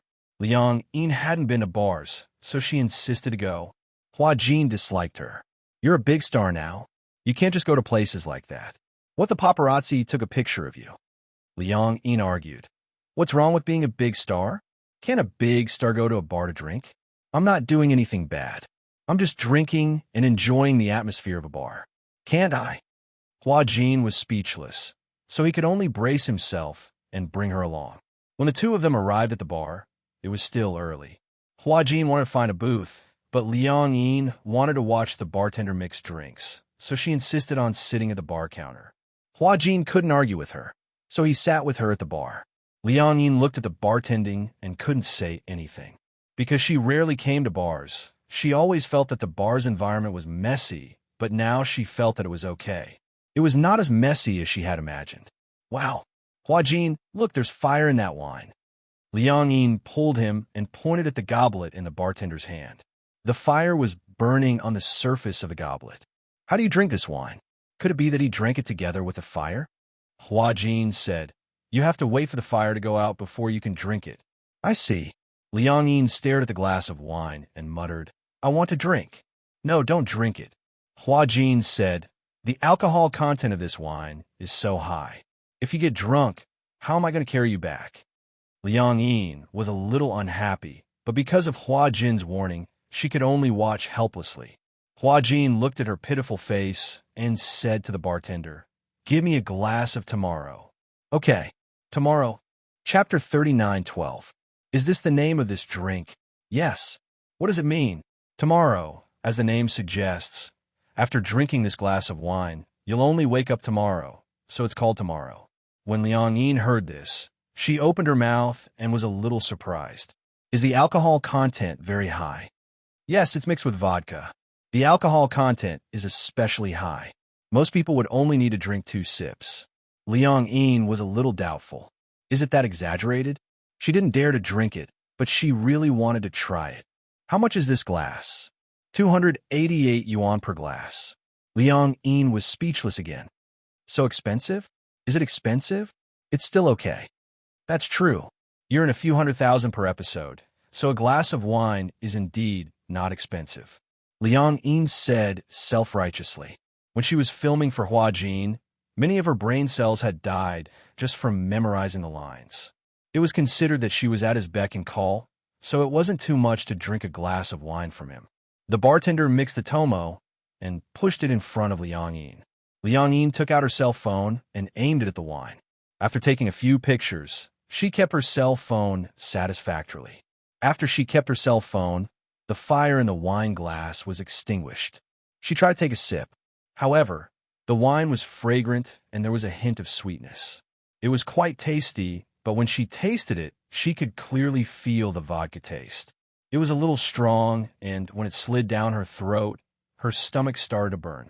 She felt warm, and her whole body started to heat up. It seems like it's really easy to get drunk. Liang Yin was a little wary as she pushed the wine glass in front of Hua Jin. She was afraid that if she drank this glass, she would get drunk again and get into trouble. Hua Jin couldn't help laughing. "You're not drinking anymore after just 1 sip? I'm afraid that I'll get drunk. This wine is quite nice. It's quite sweet." "Yes, it's because it's nice. There's no concept of drinking too much or too little, so it's easier to get drunk." As they spoke, Hua Jin suddenly felt a man sitting beside him. "Beauty, are you alone?" Hua Jin furrowed his brows and looked in the direction of the voice suspiciously, only to see a young man in a shirt sitting next to her. The man's eyes were bright, and it was obvious that he had some kind of ambition. There was no lack of such men in the bar. When he saw a woman he liked, he would go up and strike up a conversation with her. If the two of them hit it off, then everything would follow naturally. Hua Jin guessed that this man was probably here to hunt for beauties. He obviously saw him as prey, so he turned his face away and ignored him. What? He seems to be quite hard to please. The man rubbed his chin and looked at him deeply. It had to be said that Liang Yin's appearance was also of the highest quality. Hua Jin's deliberate indifference had instead ignited the ambition in his heart. Let me ask you, are you alone? Hua Jin still ignored him. He must be drunk, so there was no need to stoop to his level. Liang Yin also looked at the man curiously, but she was stopped by Hua Jin. Don't look at him. She leaned close to him and asked nervously. Who is he? Do you know him? Do I look like I know him when you look at me? You don't, then don't talk. Liang Yin asked tentatively. Why don't we change seats and sit at the bar counter?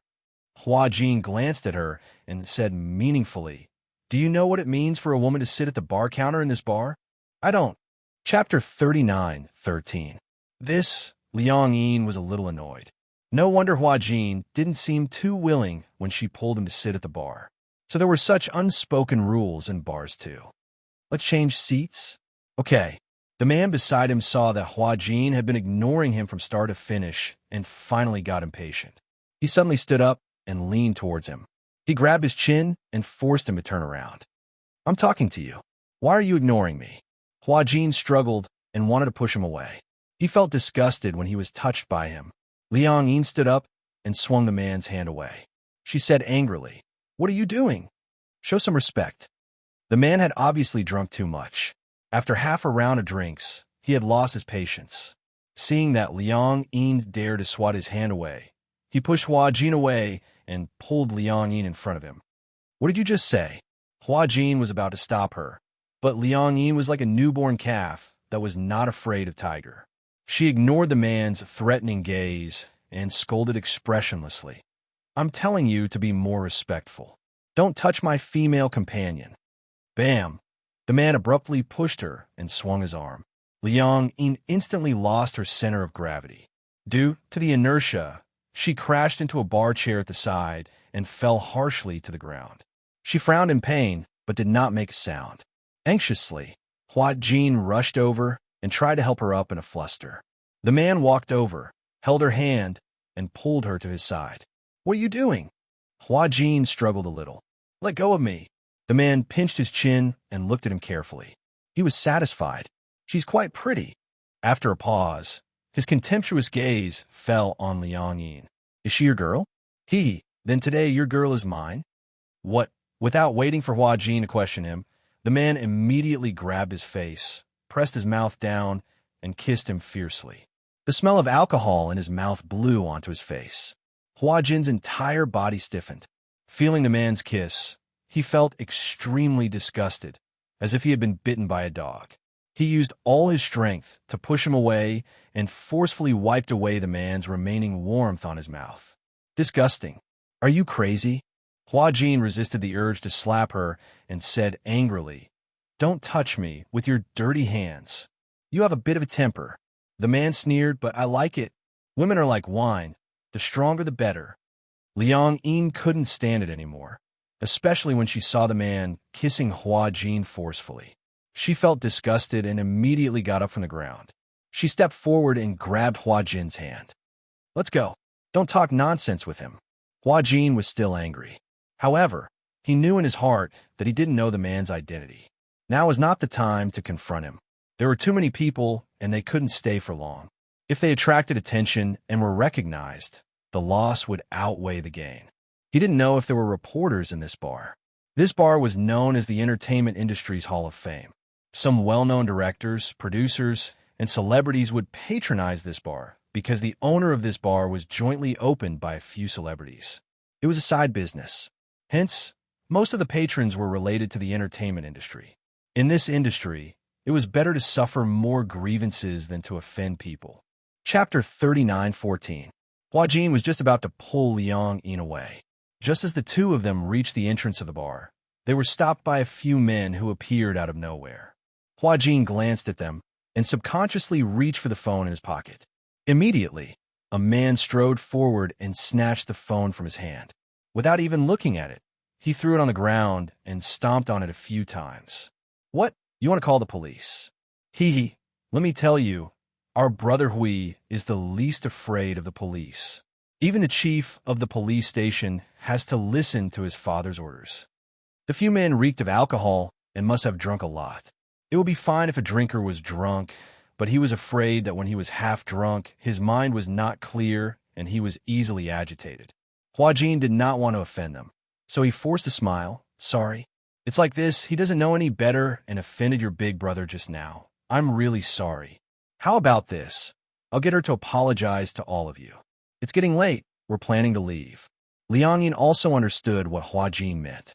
She did not want to blow things up, so she quickly smiled and said, Sorry, I was too agitated just now and offended you. Behind him, the man walked over and walked in front of Huajin. He snorted. Don't you think it's too late to admit your mistake now? However, it's not like there's no chance to make up for it. How about this? Tonight, if you come with me, I'll let your boyfriend go. How about it? Brother Hui, this man looks familiar. I think I've seen him on TV before. Could he be some big star? There have always been a lot of celebrities in this bar. Who wouldn't give my brother Hui some face? Exactly. I recognize him. Isn't this the big star Huajin? It was not known who had sharp eyes and recognized him. Before Liang Yin went out, she had carefully disguised herself. However, her extremely recognizable facial features still allowed people to recognize who the person in front of them was. Huajin, a big star. This is incredible. This woman should be his assistant. The man said coldly, Your assistant will accompany me for one night. As for the rest, we'll write off. How about that? Liang Yin said firmly, No. Huajin. Huajin pulled Liang Yin back and gave her a look. You go back first. He frowned and mouthed. Go back and look for Qin Zhou. Liang Yin immediately understood, but before she could react, she was pushed out of the door by Huajin. Flower. You go back first. Huajin maintained his composure and smiled at her. I'll be back later. As he spoke, he winked at Liang Yin, hinting for her to quickly find Qin Zhou to save the day. Liang Yin did not dare to delay. She quickly turned around and left. She had never encountered such a situation before, so she was so nervous that her whole body was trembling. She rushed to the intersection and hurriedly hailed a taxi. However, just as she got into the car, she realized that she did not have any money on her. The driver did not recognize her and asked, Where are you going? To the film studio first, okay. The driver hit the meter and the car sped in the direction of the film studio. Liang Yin's hand trembled as she took out her phone. She had specially saved Qin Zhou's number in her phone. She hesitated for a few seconds and immediately dialed. Chapter 39:15. Hello. Qin Zhou's sleepy voice came from the other end of the line. He had a lot of free time recently. After settling Huajin's matter, he had given himself a long holiday. Hence, he slept earlier than usual. Qin Zhou, Liang Yin called out anxiously. Qin Zhou, something bad has happened. Qin Zhou was in a daze. He couldn't tell if it was Huajin or Liang Yin who was calling him. He snorted and asked, What's the matter? Huajin. Huajin has been detained. What's the matter? Qin Zhou muttered unhappily. What's the matter? Tell me directly. Liang Yin kept her composure and told him what had happened in a concise and comprehensive manner. Qin Zhou ruffled his hair in frustration, but his voice was calm. Wait for me at the bar. I'll come over right away. I didn't bring any money with me, Liang Yin muttered weakly. The taxi driver heard this and raised his eyebrows. He was alarmed. You didn't bring any money to take a taxi? Someone will pay for my ride. On the other end of the line, Qin Zhou heard this and said, Nonsense. Take a taxi and come to my place first. Ming City Apartments. I'll wait for you downstairs. Okay. After Liang Yin gave him the address, the driver grumbled a few times before heading to the apartment in Ming City. When the car arrived at Ming City Apartments, Qin Zhou opened the door and got into the car. After getting into the car, Qin Zhou told the driver the address without hesitation. Sui Bar. What? Take a detour? The driver was gloomy. Are you kidding me? Qin Zhou narrowed his eyes and glared at him unhappily. I'll lodge a complaint if you continue to nag. The driver didn't say anything else. He made a U-turn and drove straight to the bar. Liang Yin sat beside him and glanced at him cautiously. She saw that Qin Zhou had changed into his usual attire. However, his hair was a little messy, perhaps because he had just gotten out of bed. There was a faint mint fragrance on his body. I don't know where it came from. Qin Zhou realized that Liang Yin was secretly sizing him up. He turned back to look at her and couldn't help but reach out to pinch her face. All of you are messing around. Instead of sleeping in the middle of the night and memorizing the script, you went to a bar to play. You really have a lot of free time. For some reason, Liang Yin was instinctively afraid of Qin Zhou. Even though Qin Zhou was young, Hua Jin's manager, and had a handsome face, Tang Ning never dared to look him in the eye. Perhaps it was because he had the aura of a dignified leader with an intimidating presence. It's boring to memorize a script. You can hang out in bars if you're bored? Qin Zhou snorted. The bar is such a messy place. It's fine if Hua Jin goes alone to mess around, but if you go with him, I'll have to clean up the mess for you. Liang Yin bit her lip guiltily. Who detained Hua Jin? Liang Yin hesitated for a long time, but she couldn't come up with a reason. She just said, I don't know either. I don't expect you to know either. Qin Zhou sighed helplessly and took out a cigarette from his cigarette box. He put it in his mouth and lit it up. The mint-flavored scent of the cigarette filled the car. The driver said, You can't smoke in the car. Qin Zhou said, Just drive. Don't be a busybody. The driver replied, Oh. Chapter 39:16. After the car arrived at the bar, Qin Zhou casually threw out $200 bills and got out of the car with Liang Yin by her collar. In that instant, Liang Yin felt as if she, who was 8 meters tall, was like a little bunny next to Qin Zhou. She said weakly, Don't carry me. I can walk on my own. Oh, I thought your legs had turned to jelly from the fright. My legs didn't turn to jelly. Then why were you shaking the car just now? Liang Yin held it in for a long time. It was cold. Qin Zhou glanced at her, puzzled. Suddenly, he smiled, revealing his snow-white teeth. Liang Yin looked at him and asked curiously, Are you the only one here? If not, how many people do you need? They have a lot of people.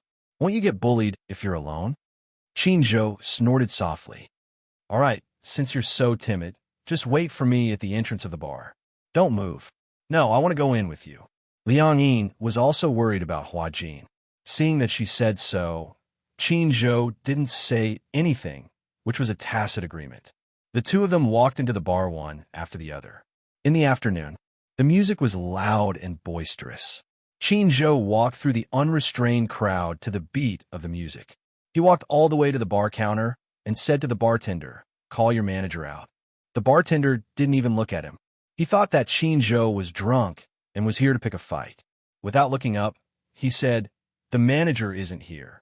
Qin Zhou didn't say anything. He picked up an empty bottle beside him and smashed it on the bar counter. The broken bottle scattered everywhere. The people around all stood up in shock and looked at Qin Zhou in horror. Not far away, the manager who was patrolling the bar heard the commotion and hurried over. At the same time, the bartender saw that Qin Zhou was openly smashing the bar and said angrily, What are you doing? Picking a fight. Do you know whose bar this is? What's going on? The manager hurried over. When he saw Qin Zhou, he recognized him immediately and greeted him politely. Brother Qin, why are you here? Qin Zhou's reputation in the entertainment industry was like thunder.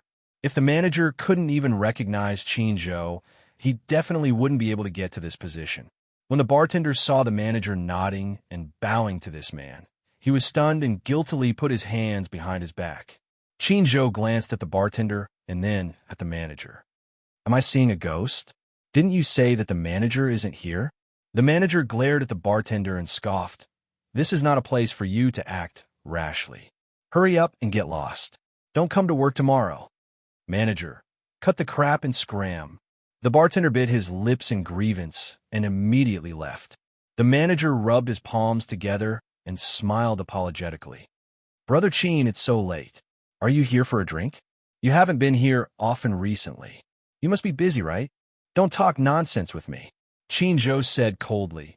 My artist assistant was detained by the customers of your bar. Do you remember? This, I can't remember, Qin Zhou asked slowly. You have no recollection of it at all? Even though he didn't show it on his His voice seemed to carry some dissatisfaction. Chapter 39:17.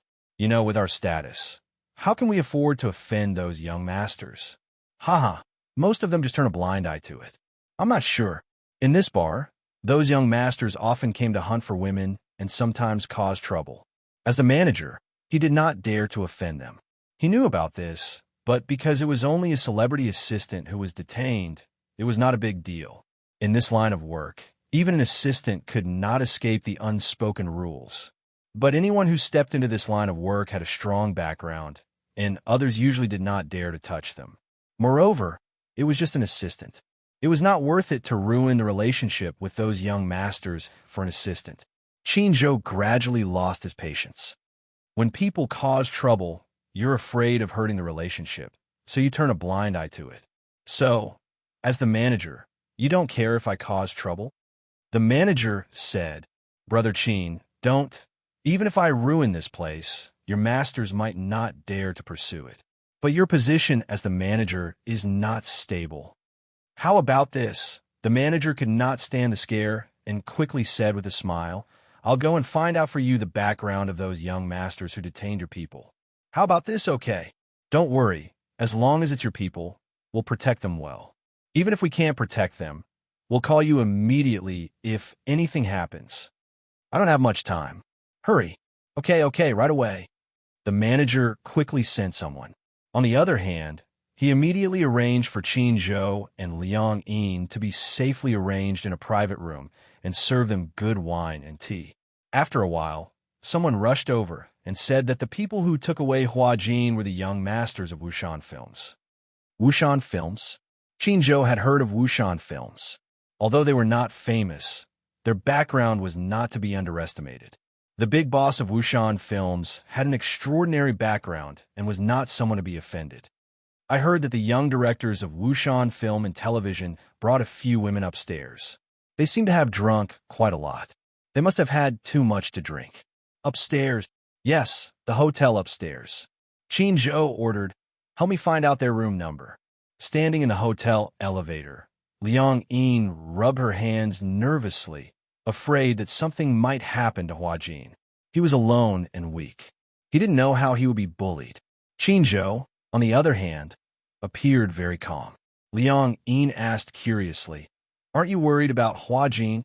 What's the use of worrying? He's an adult now. Since he offended someone, he should be taught a lesson. Liang Yin said weakly. Actually, I offended someone this time. Hua Jin went with them to protect me. That's not a reason.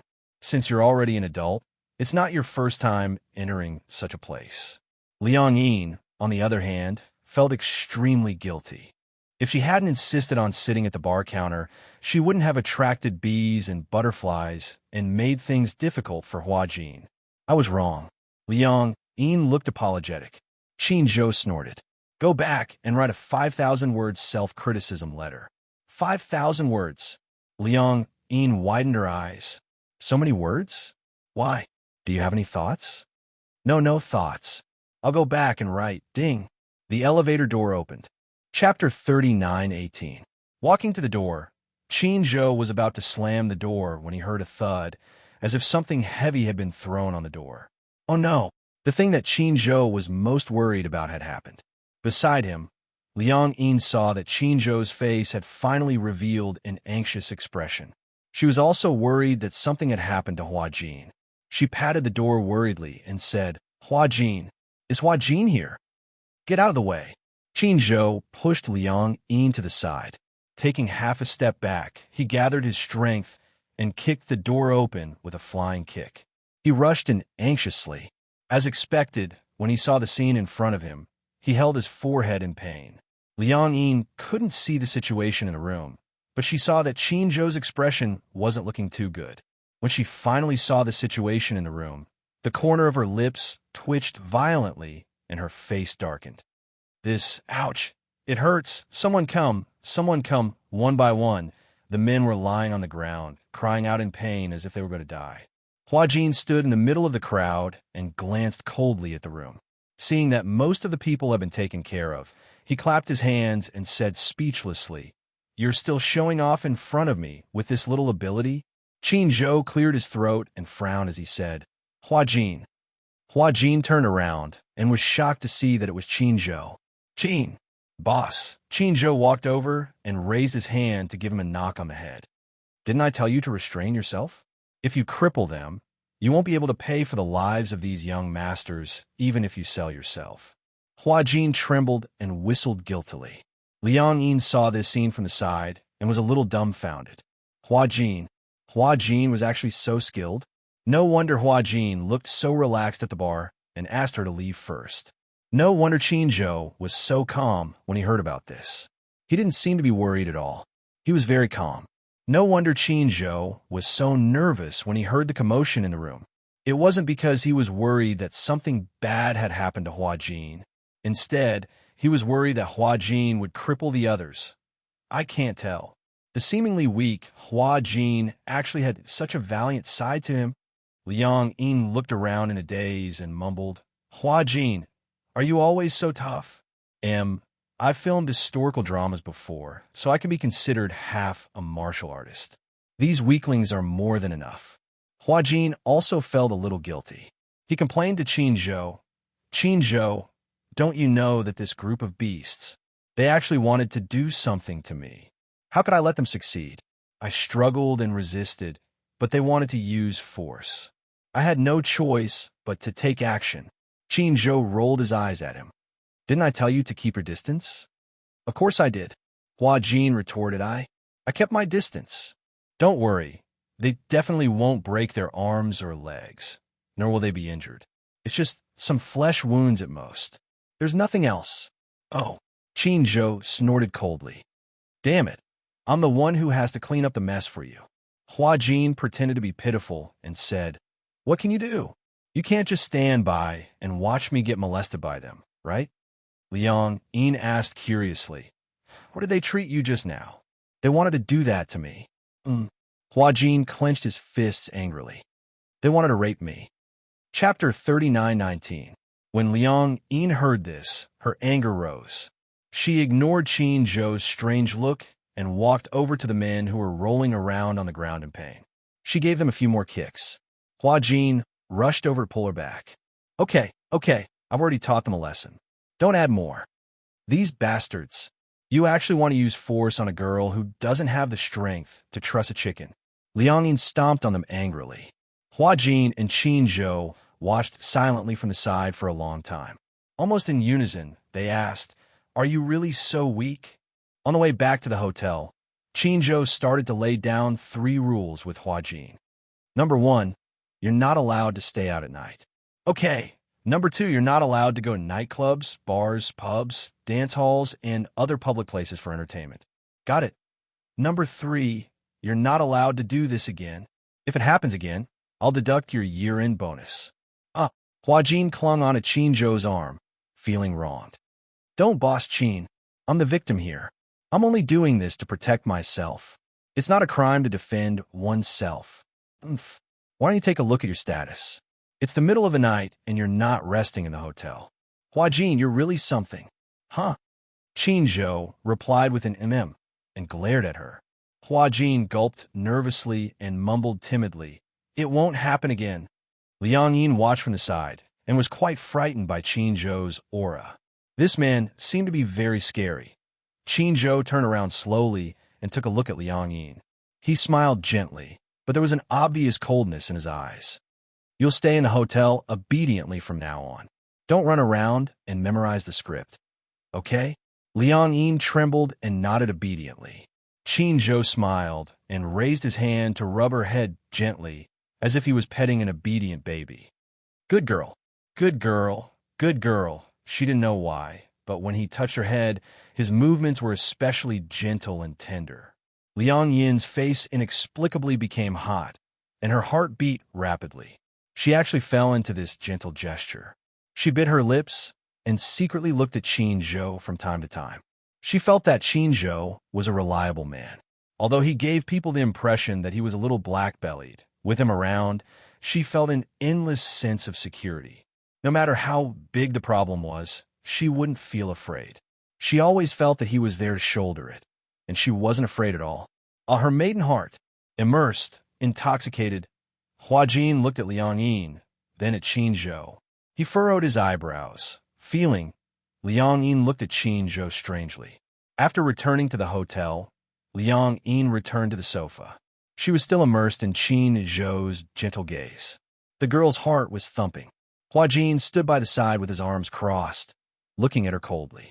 Suddenly, he reminded her kindly, Qin Zhou has the same gentle gaze when he touches the puppy. Liang Yin reacted belatedly. She turned around and glanced at him. Are you talking to me? Uh-huh. Hua Jin sat down opposite her. They were separated by a coffee table. He looked at her and said, Liang Yin, don't tell me you've taken a fancy to Qin Zhou. Who? Who said I've taken a fancy to him? Chapter 39:20. That's nonsense. Hua Jin snorted. With Qin Zhou's looks, it's not difficult for him to enter the entertainment industry. When he was young, he was also a young hunk. Young? Liang Yin caught this word and asked suspiciously, is he very old now? He should be in his 30s? 30s? Liang Yin was a little surprised. He looks about your age. That's because he's good at maintaining his looks. You don't know, but the skincare products at home are better than those of many female celebrities. In the past, when we were filming a show together, he would sit in front of the mirror every night before he went to bed. Practice? The eternal youth beauty technique. After bathing, he would apply it on his face. How could he not look young? Moreover, his facial features are younger. No matter how old he is, his face will still look the same. Liang Yin didn't quite understand what he was saying.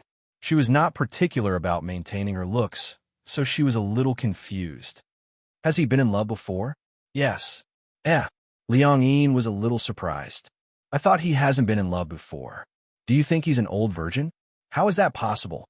For a man like him, there are plenty of women lining up for him. As long as he wants to, it's not an exaggeration to change a woman every day. Liang Yin was speechless again. She commented objectively, the rich circle is really messy. She had always thought that Qin Zhou was an old cadre who had never been in a relationship before. He was an ascetic man who had never fallen in love before. She did not expect that Qin Zhou had been in love before. But thinking about it, it made sense. After all, it was impossible for a man in his 30s not to have been in love before. Why? You're asking about him. Don't tell me you're really interested in him. Liang Yin denied flatly. Don't think too much. I'm not thinking too much. Your face is too red. What do you mean? Liang Yin touched her face instinctively and glared at Hua Jin. Hua Jin crossed his arms calmly and gave her a meaningful look. Somehow, he felt that there was something fishy about this girl. Mr. Qin, I respect you as a person of character and have always given your artist face. But look at what your employees have done. In the office, Qin Zhou silently looked at the young man sitting on the sofa with half of his face swollen and shouting at him. The person in front of him was the son of Wushan Film and Television, Su Yuwei. Last night, he was beaten up by Hua Jin and even lost 2 of his teeth. It had to be said that Liang Yin's appearance was top-notch.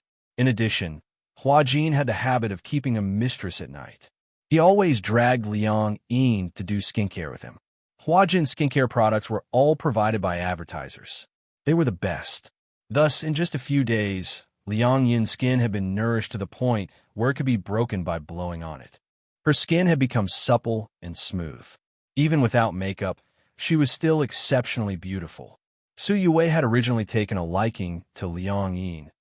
But who would have thought that such a frail-looking person would be such a skilled fighter?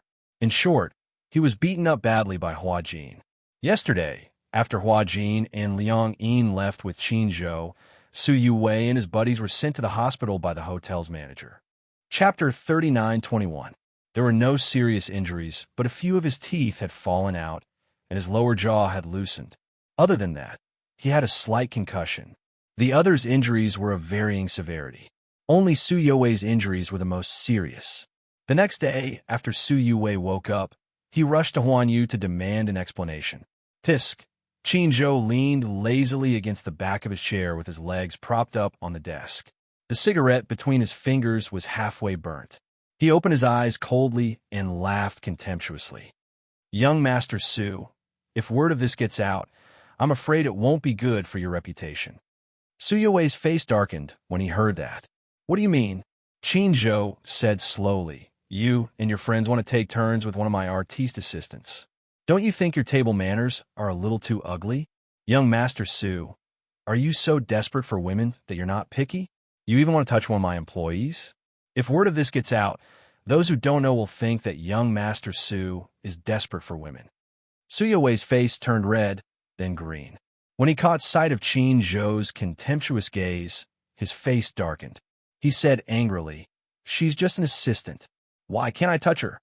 Huan Yu is so big, and there are so many artistes under it. I just want an assistant. In this industry, I've never seen someone so inconsiderate. Who am I? Why can't I touch her? Who does she think she is? Why doesn't she take a piss and take a good look at herself? How noble can she be? She's just an artiste assistant with a lowly status. She's not even worthy of my attention. Yes, she's just an assistant. Young Master Su, you're overestimating her." But the truth is, not only did young Master Su take a fancy to her, but your table manners are also extraordinarily ugly. After a pause, Qin Zhou said meaningfully, "Also, who said that the woman you touched was just an assistant in Huan Yu? I remember someone reminded me that even a cleaner in Huan Yu's headquarters could be related to the higher-ups. An assistant? Why, young Master Su, do you look down on assistants? Why? Could it be that this woman is your pet? CEO Qin?" Qin Zhou smiled coldly. "You can think of it that way for now. Anyway, you're not allowed to have any ideas about this woman in the future." Su Yue refused to admit it. "Then what about yesterday's incident? Boss Qin, you have to give me an explanation. It doesn't matter if she's your woman or not. In short, that woman beat me and my brothers up so badly yesterday. Aren't you going to give me an explanation, President Qin? I'm more curious about one thing." Qin Zhou muttered with a puzzled expression. Why does young Master Su have so many people on his side? How can he be beaten up so easily by a girl? When I went in, people were lying on the ground. They were so young, but they couldn't even hold up against a girl. Could it be that they've been in the brothel for so long that their kidneys are weak? Boom! It had to be said that Qin Zhou was too two-faced.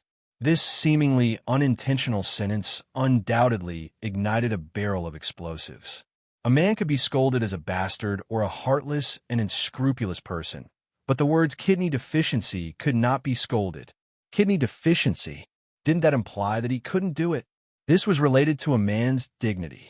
Sure enough, Su Yue exploded at once. Chapter 39:22.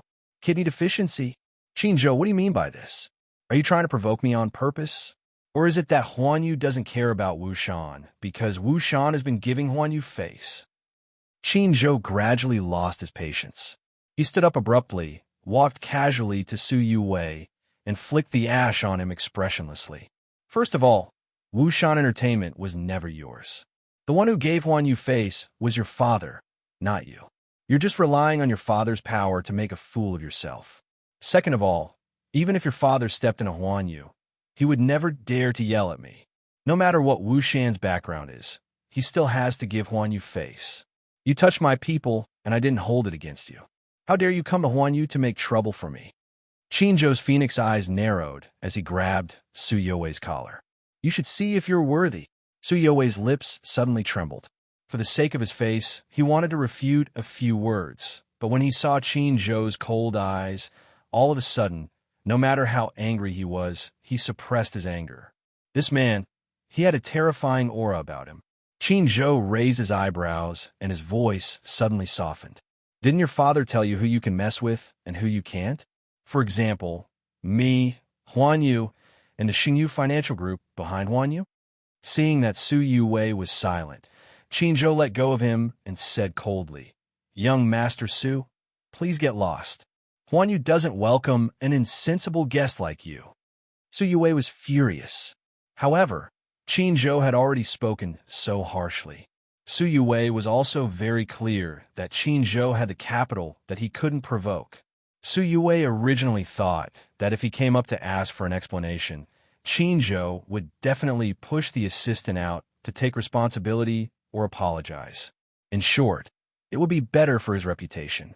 As a man, especially a rich young master like him, what he cared about the most was his face. In the end, he didn't expect that Qin Zhou would be so protective of a lowly assistant. Not only did he lose face, but he was also ruthlessly criticized. Su Yue was rebuffed, so he left in a huff. Qin Zhou knew that this matter would not end so simply and carelessly. No one knew what Su Yue would do next. Ha ha ha. At noon, during the dinner party, Hua Jin heard from Qin Zhou that Su Yue had left after being snubbed. He laughed so hard that he was out of breath. Ha ha ha. This Su Yue is asking for trouble. Qin Zhou asked lightly. Are you done laughing? Hua Jin immediately stopped smiling. Pursing his lips, he chuckled and said, Let's eat. Let's eat. He was in a great mood. Liang Yin, who was sitting at the side, was a little worried. Do you think Su Yue will cause trouble for Huan Yu again? Qin Zhou said disdainfully. First of all, he has to be able to afford it. At most, I'm worried that he'll come looking for trouble with me. Wushan Films and Television wouldn't dare to offend Huan Yu. Only then did Liang Yin feel relieved. From time to time, she secretly sized up Qin Zhou. Originally, she was still worried about Su Yue, worried that Su Yue would come looking for trouble. Chapter 39-23. She hadn't expected Qin Zhou to remain silent and deal with the matter. She couldn't help but have a better impression of him. She felt that he was a very reliable man.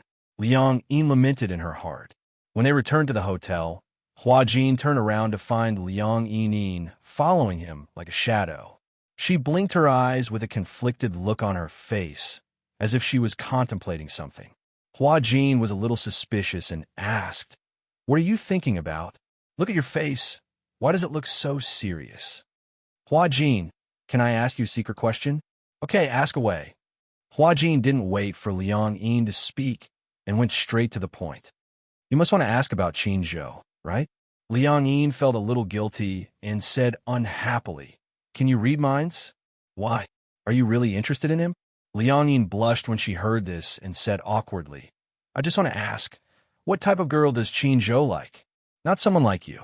Liang Yin was a little suspicious and said unwillingly, How do you know that it's not someone like me? Why? Are you really interested in him? I didn't say that I was interested in him. Liang Yin pretended to be calm and said, I'm just curious. Why doesn't he have a girlfriend, even though he's already in his 30s? Is he picky about his girlfriend? If you want to talk about pickiness. Anyway, he likes someone with a voluptuous figure, but not too voluptuous. For example, someone with a big chest, a perky but a thin waist, a big face, big eyes, but not too big. In short, it's about being well-proportioned. Most importantly, they have to be good-looking. I think you're out of the game just based on your figure. Liang Yin didn't admit defeat when she heard this. A figure can be trained. Don't look down on people. Hua Jin was certain this time. You want to pursue him? Liang Yin was still a little hesitant. I didn't say that I wanted to pursue him. Although it's easy for a woman to chase a man, Qin Zhou isn't easy to chase. Why? What do you mean by that? He doesn't like to be passive. He likes to take the initiative. A strategist like him was used to taking the initiative in everything. He never liked to be passive. On the contrary, he doesn't like the feeling of being chased by women. You don't like being chased by women? In short, any woman he doesn't like is basically hopeless. As Hua Jin spoke, he patted Liang Yin's head sympathetically. Don't think about him anymore.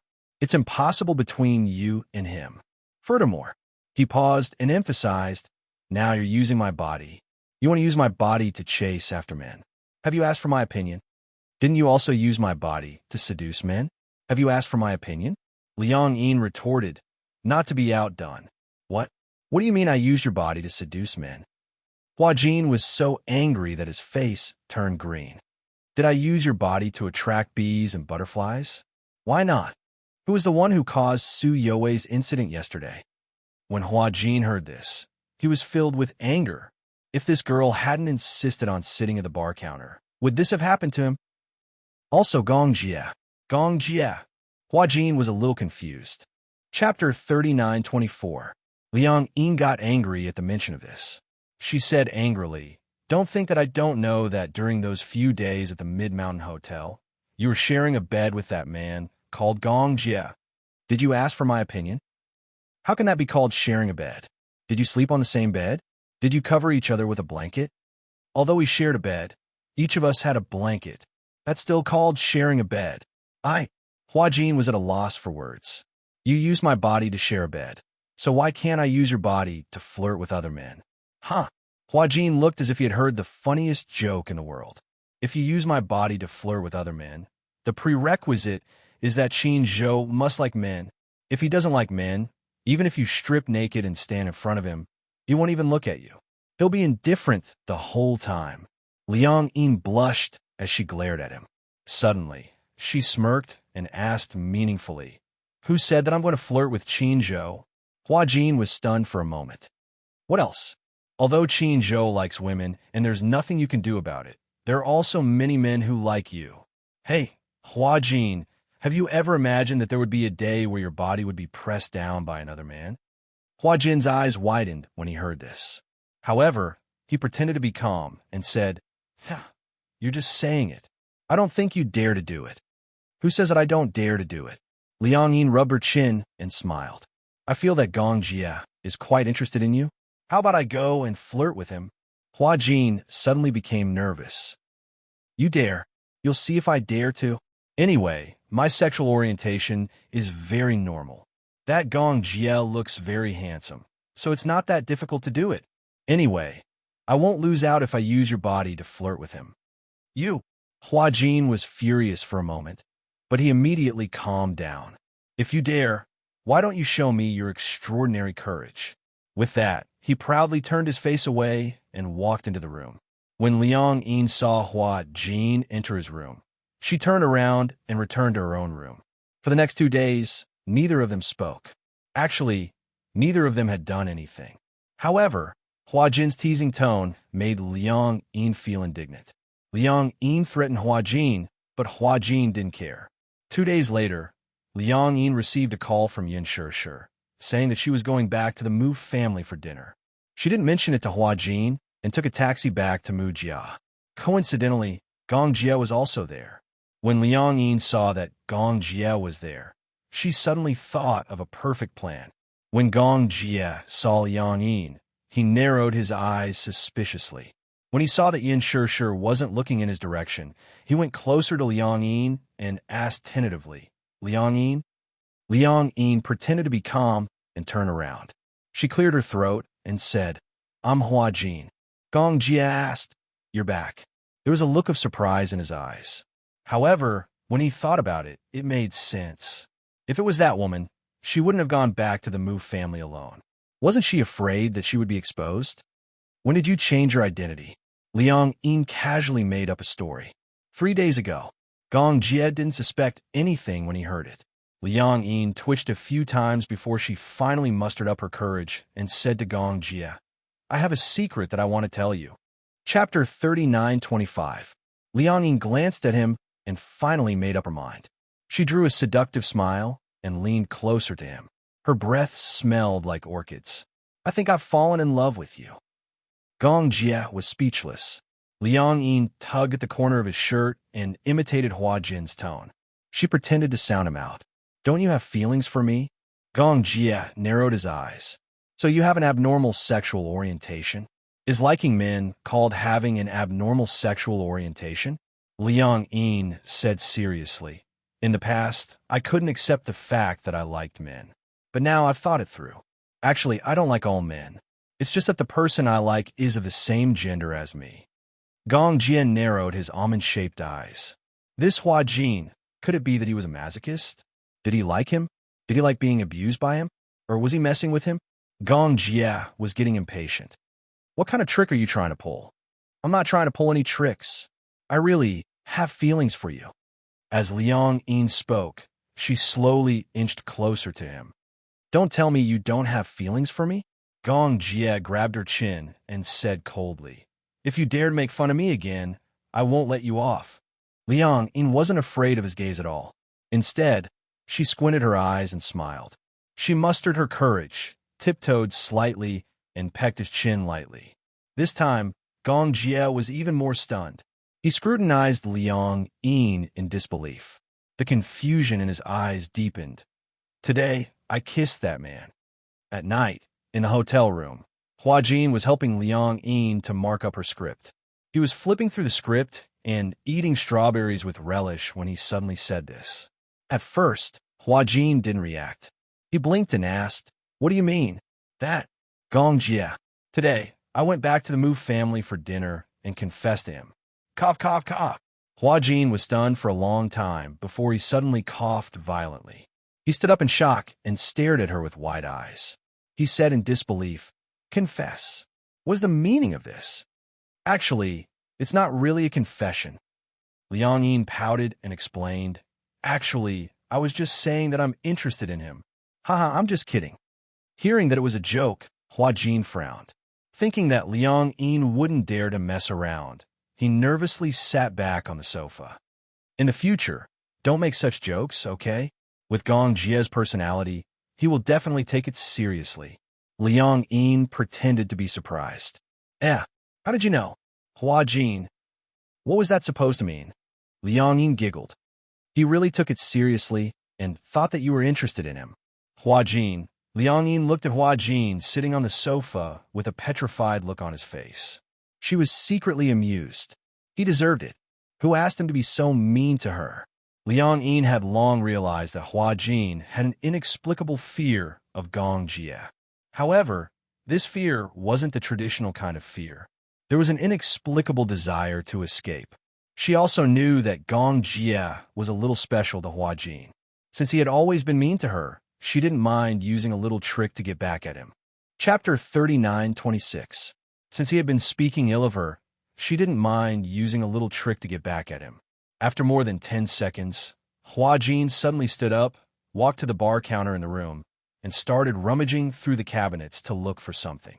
Seeing him busy, Liang Yin asked curiously, "What's wrong?" "Looking for something." "Huh? What are you looking for?" "Looking for..." Hua Jin turned around, and a fruit knife suddenly appeared in his hand. The chill almost blinded her eyes. Liang Yin's face was filled with horror. "What are you doing?" "Since you've ruined my innocence and reputation, I'll fight it out with you." Hua Jin held the knife and walked towards Liang Yin. Liang Yin curled up into a ball and immediately said, "Hey, I'm using your body now. Even if you want to die, you can't stab yourself." Hearing this, Hua Jin felt that it made sense. Hence, he rolled up his sleeves and gestured at his wrist and raised the fruit knife high.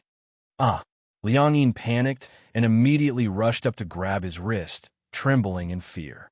"Hey, Hua Jin, are you crazy? I'll fight it out with you." "Oh no, this is my hand. Calm down, calm down." "Liang Yin, what grudge do I have with you that you have to harm me like this?" "How am I harming you? I see that you two are so compatible, so I'm trying to matchmake you two. Do you think you can matchmake just anyone? Don't you know that humans and demons have different paths? We're not on the same path." Liang Yin was stunned and confused. "What do you mean by humans and demons have different paths? Why don't I understand? I'm a human. He's a demon king. A great demon king. Okay? Are you trying to kill me? I'm going to be killed by you.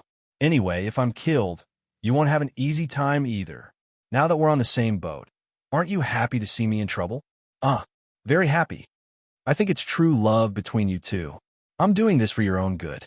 "For my own good, right?" Hua Jin nodded and snorted coldly. Suddenly, he thought of something and his lips curled into an evil smile as he said sinisterly, "All right, since you said it's for my own good, then I appreciate your good intentions. But didn't you say that you like Qin Zhou?" Hua Jin thought it through, or rather, thought it a bad idea. He laughed evilly. "Liang Yin, just you wait. I'll help you chase after Qin Zhou." As he spoke, he stood up, snorted coldly, and left. Liang Yin was stunned at first. She watched as Hua Jin left the room, but she didn't react for a long time. Ming's city condominium. Qin Zhou had just finished his shower when he heard the doorbell ring. He walked to the door. When he opened it, he saw Hua Jin standing outside with a distressed look. Although he didn't say anything, his watery eyes were obviously saying, "Please take me in. Please take me in."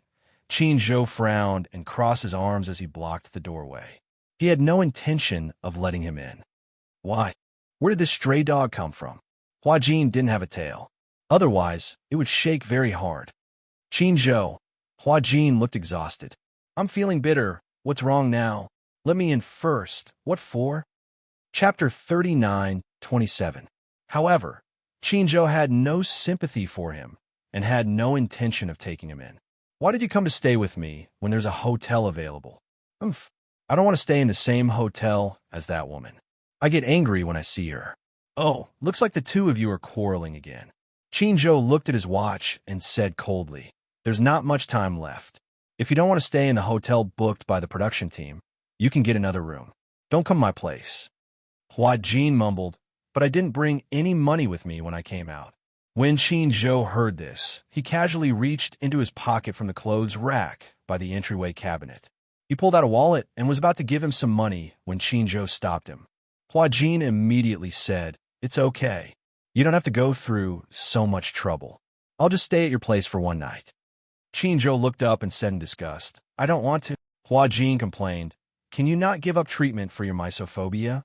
What does that have to do with you? You're not friendly at all. As a friend, you can't be so cold. Cold? Are we friends? Hua Jin said, if we're not friends, then what are we? Qinzhou said seriously, boss, subordinate. Hua Jin looked hurt. All right, look at how pitiful you are. Come in. Qinzhou made way for Hua Jin, who felt as if he had just been granted amnesty, to squeeze past him. When he entered the living room, he lay on the sofa and complained, I don't want to serve that little ancestor. Do you know how hateful she is? She actually pretended to be me and confessed to Gong Jie. Puffed. Qinzhou was holding a cup of coffee. When he heard this, he almost spilled the coffee in his hand. She's so daring? Gong Jie was a big devil. Not to mention Hua Jin. Even Qinzhou didn't dare to be too presumptuous in front of him. Perhaps a newborn calf wasn't afraid of a tiger. Liang Yin had no idea what kind of background Gong Jie had, and she didn't know how frightening he was. Therefore, she had no respect for Gong Jie at all. Qinzhou could not help but imagine a kitten reaching out its little paws to scratch the tiger. In comparison, it was quite cute. Qinzhou, let me ask you a serious question. Qinzhou quickly put the coffee cup aside. Ask away. Do you like men or women? When Qinzhou heard this, he did not get angry. Instead, he asked meaningfully, what do you think?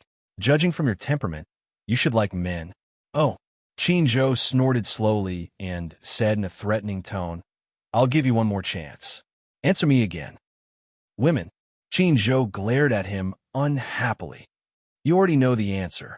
I don't care about your personal life. How would I know if you like men or women? Hua Jin rested his chin on his hand and said, in the past, the media said that you and Gu Xingzhou were a couple. Qinzhou reminded him coldly. In the past, there were rumors that you and Yun Shishir were in an underground relationship. Hua Jin said, it's fine if you say this in private. If you say this in front of brother-in-law Mu, he will definitely kill you and then me. Chapter 39:28. At the mention of Mu Yaja, Qinzhou chuckled and shook his head. A married man can really change so quickly.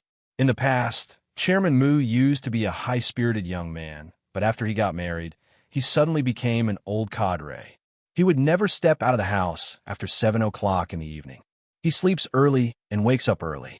I heard from Shishir 2 days ago that he has started to focus on his health. At his age, why would he need to maintain his health? He said that he wants to maintain his youthful appearance, live longer, and spend more time with his daughter. Hua Jin said in a daze, daughter slave. He's hopeless. He's the first daughter slave I've seen in history. Qinzhou raised his eyebrows and said, however, I think a daughter is better than a son. The little princess is so cute that even I like her. I can't help but want to hug her. If you like her, you can have one yourself. Qinzhou, how many times have you been in love? Hua Jin asked in a roundabout manner. I can't remember. You can't remember? Because I don't spend much time on relationships, so I can't even remember how many women I've had. It's hard for you to maintain this state. You're an adult after all. Don't you have any emotional needs? Hua Jin was a little suspicious. Also, don't you have any physiological needs? You talk a lot of nonsense today. Qinzhou asked calmly, say it. I want to see what your purpose is this time. Why don't you tell me your purpose? Someone is interested in you. I'm here to sound her out. There are so many people who are interested in me. Who are you referring to? A man or a woman? Not a man and not a woman. A transvestite. Qin raised his eyebrows suspiciously. That's really high class. I can't believe I'm attracted to transvestites now. Ahem. She was a woman, and now she's a man. I don't know when she'll become a woman again. What do you think of this type? Qin heard this and finally looked to Huajin. He narrowed his eyes and looked a little strange. Huajin looked at him expectantly. Are you referring to Liang? As expected of Qin. You guessed it right away. Huajin didn't want to keep him in suspense. He laughed and said, "What do you think? You want to pimp me?" "This? How is this pimping?" Huajin said gloomily. "I'm only in charge of passing on the message. She likes you and has been gossiping about you. So, I simply came here to test your intentions. If you're interested in her, it's not a bad idea for the two of you to try it out. Even if you want to try dating, at least wait until the two of you have swapped bodies." Huajin, he bawled loudly, his face full of resentment. "If we have to wait for both of our bodies to change back, who knows how long that will take? Do you think I'll be able to wait until our bodies are swapped back in my lifetime?" "That's not necessarily true." Qin smiled and said, "Who knows? Maybe you'll be swapped back in an instant. Who knows? Maybe you'll be like this for the rest of your life." Huajin covered his face in despair. Just thinking about it, if he were to become a woman, he would have to go through menstruation for the rest of his life. He might even have to go through childbirth and menopause. Chapter 39:29. Qin seemed to have read his mind and said slowly, "Actually, a woman's menstrual cycle won't last forever. According to research, menstruation stops at a certain age. From then on, a woman will officially enter old age and won't be troubled by menstruation anymore." Huajin rolled his eyes. "Can you read minds?" Qin ignored him and walked past him to the bar. He poured himself 2 glasses of champagne, turned around, and said gloatingly, "However, I heard that childbirth is very painful for women. Generally, pain is divided into 10 levels. The pain of childbirth is defined as one of the 10 levels." The roots of Huajin's teeth began to chatter. "I don't want to have a child. When the time comes, it won't be up to you. It's said that only a woman who has given birth is considered complete. Be strong." "Qin, you said that childbirth is the most painful for women. Then, is it more painful to have your testicles broken or to have a child?" Huajin had turned into a curious child. Qin hesitated for a long time. "I think it's more painful for a man to have his testicles broken. After all, if his testicles are broken, he might even lose his life. That makes sense. However, giving birth is a pain that women have to go through, but breaking their testicles isn't." Huajin was speechless. "Anyway, don't be so pessimistic. Maybe tomorrow morning, when you wake up, you'll find that you've changed back to your original self." Huajin's lips twitched. "If it's really as easy as you say, then it'll be great. What if you change back?" "Nothing is absolute," Huajin said coldly. "If I wake up tomorrow morning and find that I've really become myself, I'll be so happy that I'll run around naked." Qin smirked. "Sure, if you run around naked, remember to take a picture and post it on Weibo. I've already shared it for you." "Ha ha ha." Huajin stood up and walked to the bathroom. "It's getting late. I'll take a shower and then go to bed." "You really want to stay here?" Qin reminded him kindly. "This is a single apartment. There's only one bed. Are you sure you want to sleep with me?" "Why? Is there a problem?" "I don't like you. Besides, I don't have any women's clothes here." "It's okay. I'll wear a bathrobe to sleep." With that, Huajin added, "I'm not that pretentious. We're both men. Do you think I'm worried that you'll do something to me?" With that, he went into the bathroom and closed the door. Qin drank the champagne in his hand and leaned lazily on the sofa. After Huajin left, Liang could not reach him on the phone. She went next door and listened through the door. The ringtone came from inside the room. Could it be that he ran out alone and didn't bring his phone? This fellow, in the middle of the night, could he be in any danger? Forget it. Who cares? Liang did not care where he went. She went back to her room and memorized the script seriously. Then she went to bed. However, when he woke up the next day, he could clearly feel someone lying beside him. The reason why she felt that there was someone else was because when she turned over, Her arm had clearly touched a slightly warm skin. She woke up in shock and opened her eyes. However, the scene in front of her almost made her heart stop. Chapter 39:30. There was a person lying beside her. A man. This man's facial features were not unfamiliar. Joe. She was so frightened that she stuttered. However, the moment her voice came out of her mouth, she realized that the voice she made was her original voice. She widened her eyes and covered her mouth. She was so frightened that she trembled and froze. What the F asterisk CK? What happened to Faye C? She changed back. Liang Yin had a horrified look on her face as she lightly patted her face. Pa. The real touch and the crisp sound immediately pulled her back to reality. Liang Yin gently lifted up her lapel and peeked through her collar. Only then did she realize she didn't wear inside clothes. She was naked inside. Other than the bathrobe, there was nothing else to cover her. Liang Yin immediately covered the bathrobe tightly. Her mind started to wander. Could it be she and Huajin had already been swapped back, right? Then, after Huajin ran out last night, he came to Qinzhou's house and used her body to sleep with Qinzhou. When she thought of this possibility, Liang Yin's expression suddenly became unfathomable. It couldn't be. Huajin used her body to sleep with Qinzhou. Slept with Qinzhou. Liang Yin lifted her eyes again and looked at Qinzhou's face. She saw that Qinzhou's eyelids were slightly lowered as he slept. His soft eyelashes, thick and handsome features. Even though he was still asleep, he still looked very handsome and charming. But that was not the main point. The two of them slept like that for the whole night. Liang Yin couldn't tell if she slept with Qinzhou or not. She also didn't know what happened between the two of them last night. She didn't have any experience, so she couldn't tell if there were any changes to the body if something happened between a man and a woman. Liang Yin carefully sat up and glanced down. There wasn't any blood stains on her body. Oh, her movements seemed to be too loud, and it immediately alarmed Qinzhou, who was beside her. When Qinzhou turned around, Liang Yin was so scared that she immediately lay down obediently. On the other side, Huajin also woke up. When he woke up, he found that he was in a hotel booked by the crew. He frowned, sat up, and looked around. Immediately, a bunch of question marks appeared. What's going on? How did he woke up here? Where's Qinzhou? Wasn't he at Qinzhou's apartment yesterday? After taking a shower, she put on Qinzhou's bathrobe and shamelessly crawled into Qinzhou's bed. Just like that, she fell asleep. Why was she here when she woke up? Sleepwalking? Huajin muttered to himself in confusion. Only after a while did he realize that it was him who had made the sound. His eyes widened to the maximum. Him. Could he have changed back?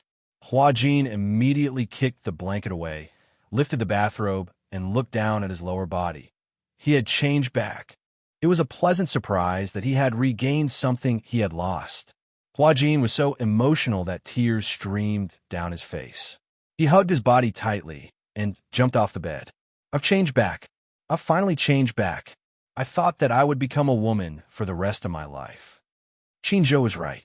The moment he woke up, he had returned to his original body. Could he be the legendary prophet? Chapter 39:31. Ha. Huajin was so happy that he almost went crazy.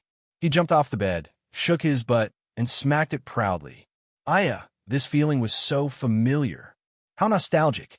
Huajin rushed to the bathroom until that familiar and handsome face was reflected in the mirror again. He rubbed his face. That real feeling reminded him repeatedly. This wasn't a dream. This wasn't a dream. This was real. He was so happy that he cried. Then Huajin touched his body from head to toe. There was a sense of excitement that came from regaining what he had lost. In order to prove once again that this wasn't a dream, Huajin gave himself another hard slap. The burning pain made him even more excited. This wasn't a dream. This time, Qinzhou really hit the mark.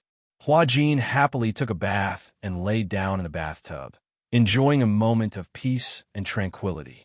He hadn't enjoyed it so much in a long time. This was because ever since he had become Liang Yin had made it clear that he wasn't allowed to take baths. This was because it wasn't hygienic enough for a girl. Hua Jin loved to take baths. Hence, it was inevitable that he would be ordered to take a bath. As a result, he could only stand in the shower. Sometimes, after filming, taking a bath would make him feel more relaxed. At the same time, on the other side, Liang Yin felt that the days were passing like years. It wasn't the days that felt like years. It was the seconds that felt like years. It was too torturous. She lay upright on the bed with her eyes wide open. She didn't dare to close them for fear that there would be any movement around her. Hence, she just stared at the ceiling and entered a meditative state, not moving at all. She didn't know when Qin Zhou would wake up. Or was she going to sleep for the whole day? Should she get out of bed first, put on her clothes, and then leave? As Liang Yin thought this, she mulled over it for a while. Finally, she mustered her courage and sat up slowly. As she moved, she kept an eye on Qin Zhou beside her. As she lifted the blanket, she carefully revealed a section of her calf. Qin Zhou suddenly turned over and his eyelids moved. Then, he's actually awake? Liang Yin was dumbfounded. Qin Zhou turned around just in time to see Liang Yin sitting up. The latter subconsciously tightened her bathrobe around her and pretended to be calm. She planned to pretend that she was still Hua Jin and that she had not switched roles yet. He's awake? Qin Zhou raised his arm and rested his head on it. He raised his eyebrows and suddenly smiled. Why don't you sleep a little longer? Liang Yin subconsciously tightened her bathrobe and said awkwardly, "Oh, I am already awake." Noticing that she was a little shy, Qin Zhou keenly furrowed his brows and was a little suspicious. Hua Jin was not like that. Although Hua Jin was wearing a bathrobe without any protective measures inside, when he was lying on the same bed as him, he was still carefree and didn't seem to mind at all. On the other hand, Liang Yin in front of him was acting shy, but pretending to be calm. With just one look, Qin Zhou was a little suspicious. She was Liang Yin and not Hua Jin. After being in the entertainment industry for so many years, there were ups and downs. What kind of world had he not seen, and what kind of people had he not met? He had long cultivated a smooth and slick mind, especially his eyes, which were very sharp. He was also quite good at judging people. Chapter 39-32. After being in the entertainment industry for so many years, he had experienced all kinds of ups and downs. He had seen all kinds of people and had long trained himself to be smooth and slick in dealing with people. He was also very good at reading people. Back then, when Hua Jin told him about this, he was skeptical. He believed it because he had a sharp eye for people and could clearly feel that Hua Jin was different. He was skeptical because this matter didn't make sense. It wasn't something that could be explained with the knowledge that he had accumulated over the years. But now, Liang Yin gave him an obvious feeling that something wasn't right. If it were Hua Jin, he definitely wouldn't have reacted this way. Qin Zhou was a little suspicious and called out tentatively, "Hua Jin." Liang Yin froze for a few seconds before she reacted. She turned around and smiled. Instinctively, she ran her fingers through her hair. Yes. Qin Zhou frowned when he saw her running her fingers through her hair. Only girls would run their fingers through their hair. Usually, girls care more about their appearance than men, especially their hairstyles. Although some men were more shameless, at least when it came to Hua Jin, he would never do such a thing. Thus, Qin Zhou became more suspicious. Could it be that Hua Jin and Liang Yin had swapped identities? However, Qin Zhou naturally wouldn't ask directly. Instead, he leaned back and deliberately asked some irrelevant questions. "How do you feel?" "Yes. Yesterday, you cried for a long time. Did I hurt you?" Liang Yin didn't quite understand at first. However, when she repeatedly thought about Qin Zhou's words, her heart suddenly started to race. Hurt? Cried for a long time? What the hell was going on? Actually, Liang Yin hadn't reacted yet. She was a little suspicious about what had happened between her and Qin Zhou yesterday. Her thoughts were already in that direction. Now that Qin Zhou had pointed it out, she started to become more suspicious. Actually, as long as one was a little smarter, they would be able to see through Qin Zhou's probing. First of all, it was Hua Jin who was lying beside Qin Zhou last night. No matter what happened, Hua Jin would never accept another man. Moreover, even if something really happened, Hua Jin was a man. Would he cry like a woman? Secondly, Qin Zhou knew that it was Hua Jin in his body. As a man, no matter how beastly he was, he wouldn't make an example out of Hua Jin. However, Liang Yin was too nervous. She was too concerned about what had happened last night. She was too concerned about it. In fact, after Hua Jin went to bed yesterday, Qin Zhou went to bed. By the time he lay down, Hua Jin had already fallen asleep. Initially, Qin Zhou wanted to get another blanket. However, after tossing and turning, the blanket was too thin. After all, he lived alone and didn't pay much attention to it. The heater was also on in the room. Therefore, he fell asleep just like that. He knew to be careful and avoid it. Hua Jin didn't avoid it at all. He didn't even tie the knot of his bathrobe tightly. It was a little loose, so Qin Zhou slept with his back facing him. Although he knew that it was Hua Jin, he was a man after all. He had some guts. Moreover, Liang Yin was also very beautiful. It was hard not to be tempted by her lying beside him. Out of sight, out of mind.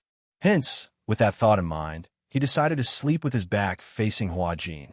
Chapter 39-33. That night, Qin Zhou prided himself on being a gentleman. He remained calm and unruffled Hua Jin's arms around his waist. It was said that if something happened between a man and a woman in bed, the man would be a beast. But if nothing happened, the man would be worse than a beast. Of course, Qin Zhou would be the latter. Nothing happened, but Qin Zhou saw obvious guilt and awkwardness on Liang Yin's face. At this point, he started to wonder if the two of them had been swapped. Then again, he probed with his suspicions. In the end, Liang Yin let the cat out of the bag. Qin Zhou didn't expose her. To avoid embarrassment, girls were most particular about their reputation. If he told Liang Yin that he knew she was Liang Yin, then Liang Yin would definitely feel awkward. Qin Zhou pretended not to know. He smiled and said, "I'm just teasing you." "Ah," Liang Yin muttered. "Teasing me? Last night, nothing happened between us?" Qin Zhou leaned against the headboard and asked curiously, "Do you want something to happen between us?" Liang Yin cleared her throat. Her face flushed red from holding back her laughter. "Of course, I don't." Moreover, Qin Zhou crossed his arms and asked curiously, "If something really happened, wouldn't you feel it?" Liang Yin said innocently, "Why would I feel it? Moreover, I don't know how I would feel if something happened." Qin Zhou smiled and didn't say anything. Instead, he got off the bed. As he buttoned up his shirt, he said, "All right, have your breakfast and go home." If Hua Jin had heard Qin Zhou say that, he would have asked sarcastically, "Why are you in such a hurry to chase me away?" But now, Liang Yin nodded like a chick pecking at rice. Oh, I got it." Liang Yin went into the bathroom, washed her face, and brushed her teeth. When she came out, she took her clothes from the clothes rack. Although she didn't like the fact that she didn't have a change of clothes, however, it was better than running around naked. Hua Jin, Liang Yin gnashed her teeth in anger. He would settle the score with this fellow when he got back. After putting on her clothes, Liang Yin walked out of the bedroom and heard the sizzling sound of oil coming from the kitchen. The apartment was a bachelor apartment. The kitchen was semi-open and there was a bar counter. Qin Zhou was wearing an apron. There was a frying pan on the induction cooker. Ding! 4 pieces of toast popped out of the toaster stove beside it. "Take a seat." Qin Zhou's hearing was amazing. Even though his back was facing Liang Yin, he knew that she was walking over. Liang Yin sat down in front of the counter in a daze. After a while, Qin Zhou turned around and placed a tray in front of her. He gave her 3 bottles of jam, blueberry jam, condensed milk, and peanut butter. "I don't know what flavor you like, but these 3 flavors are my favorite." As Qin Zhou said this, he placed the 4 pieces of toast on her tray and pushed a glass of warm milk in front of her. Holding the frying pan, he carefully placed the sweetened poached eggs on the tray. Liang Yin was flattered. "I have breakfast the moment I wake up. Just nice, I'm hungry. I have 2 slices of bread, a poached egg, and a bottle of milk every day." Qin Zhou also prepared his portion and sat in front of the counter, facing Liang Yin. "Do you need anything else?" Chapter 39-34. Actually, I didn't have the habit of eating breakfast in the past. But there was a period of time when my stomach wasn't feeling well, so I just ate it carelessly every day. Not carelessly at all, Liang Yin immediately said. I think this breakfast is very exquisite. Exquisite? It's all done casually. It's already very exquisite. At least, I can't make this kind of poached egg. Liang Yin liked the sweet poached egg very much. The soft yolk was easy to poke, and coupled with the fragrant white, she didn't have such skills. But, how did you make such a heart-shaped shape? Qinzhou looked at her as if she was an idiot. There's a special grinding tool. Oh. Liang Yin also realized that her question was too stupid. She knocked her head in annoyance and looked around curiously as she ate her toast. Seeing that there was an oven in the kitchen, she asked in surprise, "You know how to use an oven?" "Yeah. When I'm bored, I like to think about baking." "You know how to bake?" Liang Yin was even more surprised. "You're really a good family man." Qinzhou smiled. "A necessary skill for a single man. Because I don't have a girlfriend, I have to do everything myself." Liang Yin didn't know why, but her face blushed again and she lowered her head shyly. She felt a little embarrassed. She actually liked Qinzhou quite a lot. It was just that she didn't seem to be a qualified girlfriend. In terms of cooking, she didn't seem to have any talent. Even the most basic instant noodles would be boiled dry sometimes. Even if she really became Qinzhou's girlfriend, she would probably be despised. She only knew how to do the housework, but she didn't know how to cook, yeah? She decided she wanted to learn how to cook. There was a saying that went, "To capture a man's heart, you must capture his stomach." Liang Yin made up her mind. She looked up, intending to ask for more information. "Do you have an ideal type?" Qinzhou looked up, looked at her deeply, and said meaningfully, "We're all men, so our ideal type should be roughly the same." "I don't understand. Everyone's aesthetic and ideal type is different. Black hair, waist length, beautiful big breasts, perky but nothing more." When Liang Yin heard that she wanted a big boob, she said sourly, "I heard that women with big boobs are more brainless." "It's okay. My woman doesn't need brains. It's best if she's pretty, sweet, and lovable. As long as she's as beautiful as a flower, I'll take care of her." With Qinzhou's words, Liang Yin felt that she had no chance. She instinctively lowered her head and glanced at her own C. C can't be considered big. It could only be considered normal. "Shallow," Liang Yin complained. Qinzhou smiled and smeared the toast with blueberry jam. Then, he curled his lips meaningfully. "Men are all superficial." Liang Yin, Qinzhou paused for a moment before continuing. "However, if you're particularly outstanding in other aspects, even if you don't have a devilish figure, it's not impossible to make an exception for you. For example, the kind that knows how to act coquettishly." Acting coquettishly, Liang Yin was a little surprised. "You like girls who act coquettishly?" "Girls who act coquettishly are the cutest. I don't like girls who act coquettishly." Chapter 39-35. Liang Yin licked her lips, but did not say anything. She touched her cheeks, as if she did not know how to act coquettishly. Qinzhou took the last bite of his toast and glanced at her. He rubbed his fingers to clean the breadcrumbs on them. "Do you still want milk?" Okay. A cup of warm milk in the morning is better for the stomach." Liang Yin stared blankly at Qinzhou as he stood up. For a moment, she could not shift her gaze away. Hiss! In front of the mirror, Huajin picked up the mousse and sprayed it on his blow-dried hair. He carefully combed and styled his hair. He wrapped a towel around his waist. As he combed and styled his hair, he noticed from the corner of his eye that his chest muscles had shrunk a little. Tisk! It had only been a while, but Liang Yin did not pay attention to training. Even her chest muscles had shrunk a little. Good. Hard. Pain. Damn it, he had trained for so long to develop such poor chest muscles, but it had caused Liang Yin to lose them. How infuriating. Huajin pinched his chest, feeling a little dispirited. "It's okay. Since it's back now, I'll start training again later." Huajin touched his chest again and checked his abdominal muscles. Fortunately, his abdominal muscles did not shrink. He was extremely lucky. Ding dong. The doorbell rang. Huajin poked his head out and looked in the direction of the door. Could it be that Liang Yin had returned? He walked to the door and looked through the peephole. He almost suffocated when he saw who it was. Gong! He had just uttered a word when he covered his mouth tightly.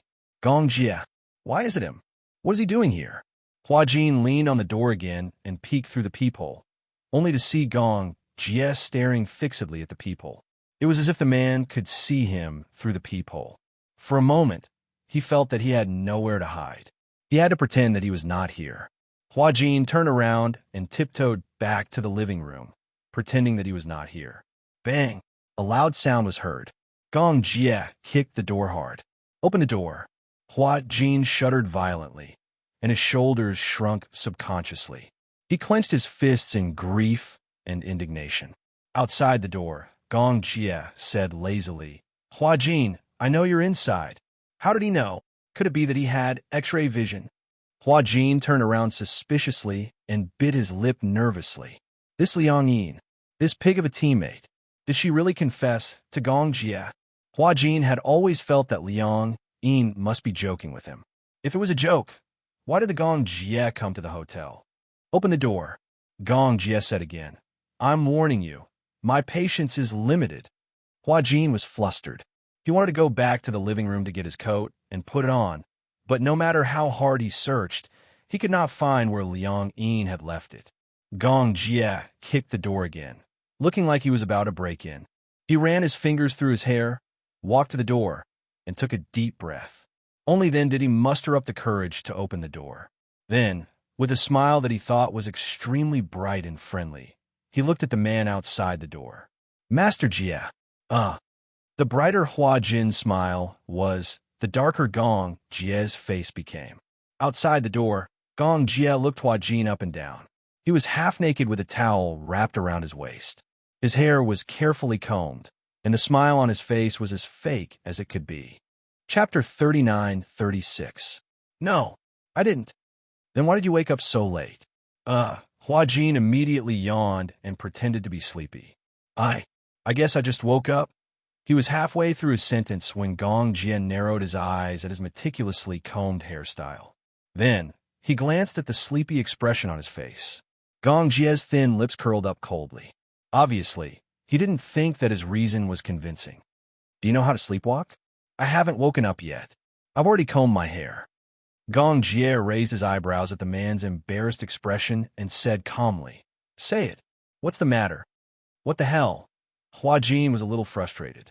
Gong Jie came to his hotel early in the morning and gave him a big surprise. In the end, he asked him what was the matter. Hua Jin was angry, but he didn't dare to say anything.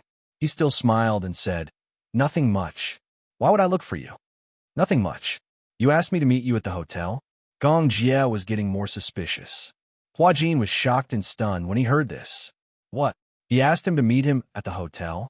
When did this happen? Could it be? Liang Yin asked him to meet her. This guy, Gong Jie, had been observing his expression. Initially, he was still wondering if the person who provoked him at the Mu residence yesterday was Hua Jin or Liang Yin. He thought that if it was Hua Jin, he would never dare to tease him. What kind of guts does Hua Jin have to make fun of me? However, Gong Jie was now completely sure that the person who was spouting nonsense at the Mu residence yesterday was Hua Jin. Their identities had been swapped long ago. At the thought of this, Gong Jie's lips curled into a cold smirk as he walked into the room. Locking his gaze on Hua Jin, he closed the door behind him. With a click, the door locked automatically. Hua Jin was still feeling humiliated from being betrayed by Liang Yin. When he heard the door, he immediately looked up and saw that Gong Jie had actually stepped into the room. The door behind him was already closed. Hua Jin looked at Gong Jie and then at the door. He instinctively took a few steps back. He wanted to laugh, but the laugh that came out was uglier than crying. Master Jie, what are you doing? Hua Jin immediately moved aside. Since you're here, have a seat. As he spoke, he turned around and walked towards the living room like a deserter. He poured tea and water in a flurry. Gong Jie crossed his arms and calmly observed his brother's every move before he suddenly blurted out, I've thought it through. Huh? Hua Jin raised his head with a puzzled expression. What do you mean? Didn't you say yesterday that you have feelings for me? Gong Jie looked serious. Why don't we try to get along? Everywhere. Hua Jin was so frightened that he almost bit his tongue in his stutter. He looked embarrassed. What do you mean by that? Were you serious about what you said yesterday? Gong Jie's tone suddenly became extremely stern. Are you toying with me? No, no, no. How would I dare to toying with you? Gong Jie said. Then you're serious. Hua Jin was speechless. He chose to play dead. Don't play dead. Gong Jie harumphed coldly. He walked straight to the sofa and sat down. Patting his thigh, he said, Come here. Chapter 39-37. Was this the rhythm of letting him sit on his lap?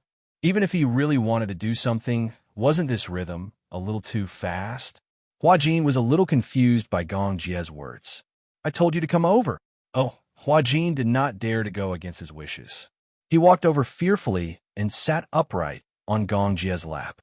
He felt that the chill from the iceberg behind him was getting more obvious. Did I ask you to sit on my lap? Hua Jin was so scared that he shivered, but he wanted to cry, but had no tears. Weren't you the one who slapped your thigh and asked me to sit? Wasn't that what you meant? Even if you were summoning a dog, you couldn't just give out commands. He shuddered in fright and subconsciously tried to shift his butt onto the sofa. Gong Jie, however, gripped his waist in displeasure, and he could no longer move.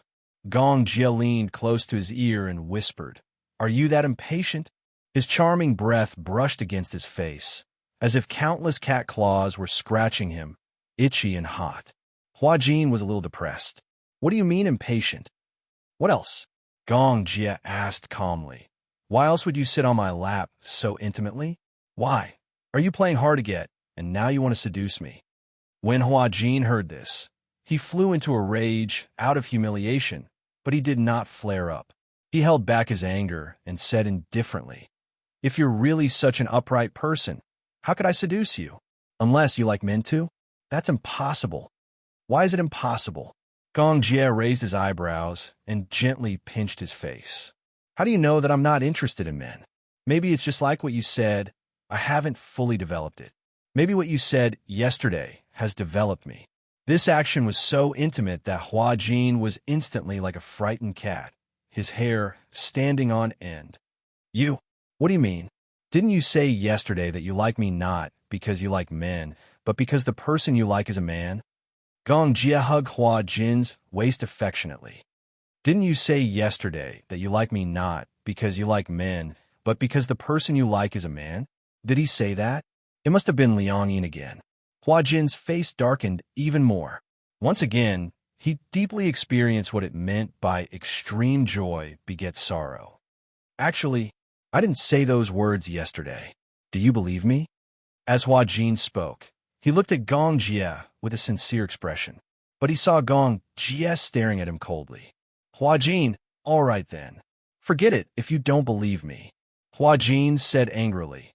Anyway, I didn't say those things. Liang Yin said those things to you on purpose to get back at me. I'm innocent. I've always found it strange. What's strange? Tell me, what kind of man would make another man blush? Unless there's something wrong with it. Gong Jie came to this conclusion. Hua Jin was speechless. There's nothing to be afraid of admitting that you like a man. When Hua Jin heard that, he was even more speechless. He stood up angrily and said, Anyway, you won't believe me no matter what I say. It's superfluous to explain. Hua Jin was about to leave, but Gong Jie held on tightly to his waist. Hey, let go. Chapter 39-38. This scene frightened Hua Jin quite a bit. Gong Jie did not put all his weight on him. However, when Hua Jin's gaze fell on his face, it was as if his cold eyes were going to burn through his face. Hua Jin was about to speak when he heard a beep. The door opened. Liang Yin swiped the room card and walked into the living room. However, when she stepped into the living room, she saw the scene on the sofa. She was instantly dumbfounded. What? What was going on? She was caught off guard and saw such a scene. Hua Jin was also stunned. He did not expect that Liang Yin would come back at this time. She had the room card with her, but she did not expect that Liang Yin would come back at this time. He was stunned for a moment. When he came back to his senses, he immediately became unusually angry. Liang Yin, he yelled at her sternly. Liang Yin instantly felt that things were not going well. In a short period of time, she immediately regained her train of thought. Yesterday at the Mu residence, she had arranged to meet Gong Jie at the hotel. She had said that she had something important to discuss with him. Initially, she had wanted to use this opportunity to intimidate Hua Jin. She did not expect that Gong Jie would really come back. In the end, she did not expect that Gong Jie seemed to take it seriously. Liang Yin shrunk her shoulders and immediately turned around, wanting to escape. Gong Jie turned around and looked at Hua Jin, who was struggling to get up. Liang Yin, you're not allowed to leave. Come back and explain everything to me. Before he could finish his sentence, Liang Yin opened the door and slipped out. She did not forget to close the door behind her. Bang! A loud sound was heard. The door was shut. Hua Jin's face became even more distorted. This Liang Yin was a fraud. A fraud. He wanted to strangle her to death. Gong Jie looked at Hua Jin's reaction and then looked at Liang Yin's guilty look. He was not stupid. Since he was the leader of Hurricane and had outstanding IQ and IQ, he naturally figured out what was going on. It seemed that the person who had confessed to him yesterday was really Liang Yin. Maybe this was a prank aimed at Hua Jin. However, even though he had figured out the whole story, he did not show any signs of understanding. Hua Jin looked at Gong Jie and immediately explained seriously, "The person who confessed to you yesterday was really not me." Gong Jie remained silent. His eyes, which were as deep as an ancient pond, were devoid of any ripples. Hua Jin felt a little hopeless. Gong was so smart that he could not figure out what was going on. He had already explained it this way. If he still did not understand, then Hua Jin really did not know how to explain it. Ah, how infuriating! Gong Jie smirked and lowered his head. The tip of his nose was almost touching Hua Jin's nose. The distance between the two of them was closer than ever. He even felt that the air he breathed and was coming from between his lips and the tip of his nose. "I'll let you off this time." Gong Jie let go of him and sat up slowly. Hua Jin saw him get up and did not dare to let his guard down. He stood up warily and looked very guarded. Gong Jie did not care about his vigilance. He stood up and walked towards the door. It was only after Gong Jie left the room that Hua Jin heaved a sigh of relief, feeling as if a heavy burden had been lifted from his shoulders. Pervert! Liang Yin went back to her room. She was restless. She stood up for a while and then paced back and forth. The doorbell suddenly rang. Chapter 39:39. Liang Yin was shocked, but she knew that Hua Jin must have come looking for her. She would have to face him sooner or later. Liang Yin clenched her fists and walked to the door. She opened the door with fear and trepidation, only to see Hua Jin standing at the door, glaring at her. The anger on his face was scarier than ever. "Liang Yin, here!" Liang Yin stood at attention. Then, like a country bumpkin, she respectfully welcomed him into the room. "Boss, don't be angry. This isn't. I was just kidding, but I didn't think that the joke would get out of hand." Hua Jin questioned, "You had a date with Gong Jie yesterday." Liang Yin didn't dare to hide anything and nodded reluctantly. "You were the one who asked him to meet at the hotel." "Yeah," Liang Yin hurriedly explained. "I really didn't think that he would come. What else did you do behind my back?" I didn't do anything." "Oof. Scam. Stupid teammate. How can you scam me like this?" Hua Jin snorted angrily. However, when Liang Yin came back to her senses, she straightened her back. It was obvious that she had thought of something after hearing what he said. Suddenly, her anger flared up and she grabbed him by the collar. It was said that women change their faces faster than flipping the pages of a book. Even Hua Jin didn't think that Liang Yin would change her face so suddenly. "You're still talking about me. What about you? How did you scam me? Where did you go last night?" When Hua Jin heard this, he understood what was going on. He turned his face away guiltily and didn't want to look at him anymore. "I was just joking, and it didn't cause you any harm. What about you? You actually went to Qin Zhou's place last night." Hua Jin retorted stubbornly. "Is there a problem?" He didn't think that there was a problem. Men's brain circuits were usually bigger, but women were more sensitive and delicate. Hua Jin didn't think there was anything wrong with sleeping in the same bed as Qin Zhou. He even asked, "How does it feel to wake up with your idol?" "What do you mean? Give me back my reputation." Hua Jin argued, "It's just sleeping in the same bed. What's wrong with that?" How is it a matter of reputation? Liang Yin sneered. Huh? What was the problem? How did you guys sleep last night? Just like in the past. Hua Jin replied in all seriousness. After I took a shower, I slept at his place. Heh, not only that, right? You even shared a bed with him. If it weren't for the two of us swapping places today, I wouldn't even know that you're ruining my body like this. Liang Yin was obviously very angry. Hua Jin, on the other hand, was full of righteousness. How is this a waste? I haven't been in a relationship yet, and I'm randomly sharing a bed with a man. Don't you think it's ridiculous? What do you mean by ridiculous? Hua Jin harumphed and purposely teased. Don't you have a crush on him? Aren't I creating an opportunity for you guys? Huh. Liang Yin was even angrier when she heard this. She was so angry that she laughed. Is this how you create opportunities? Your so-called opportunity is to create an opportunity to share a bed. Also, you're only wearing a bathrobe? Because I didn't bring a change of clothes. But you can't sleep with him. Chapter 3940. What's done can't be undone. Liang Yin was completely horrified. This Hua Jin actually dared to have such an idea. Oh, I see. Then you're really doing it for my own good. Then why didn't you and Gong Jie do it? Pounce on him? Speaking of which, when I opened the door just now, I found you and Gong Jie on the bed. Did I interrupt your progress? It would have been better if she hadn't mentioned this. The moment she did, Hua Jin was instantly enraged. You still dare to talk about it? Let me ask you, why did you ask Gong Jie out at the hotel? What's your motive?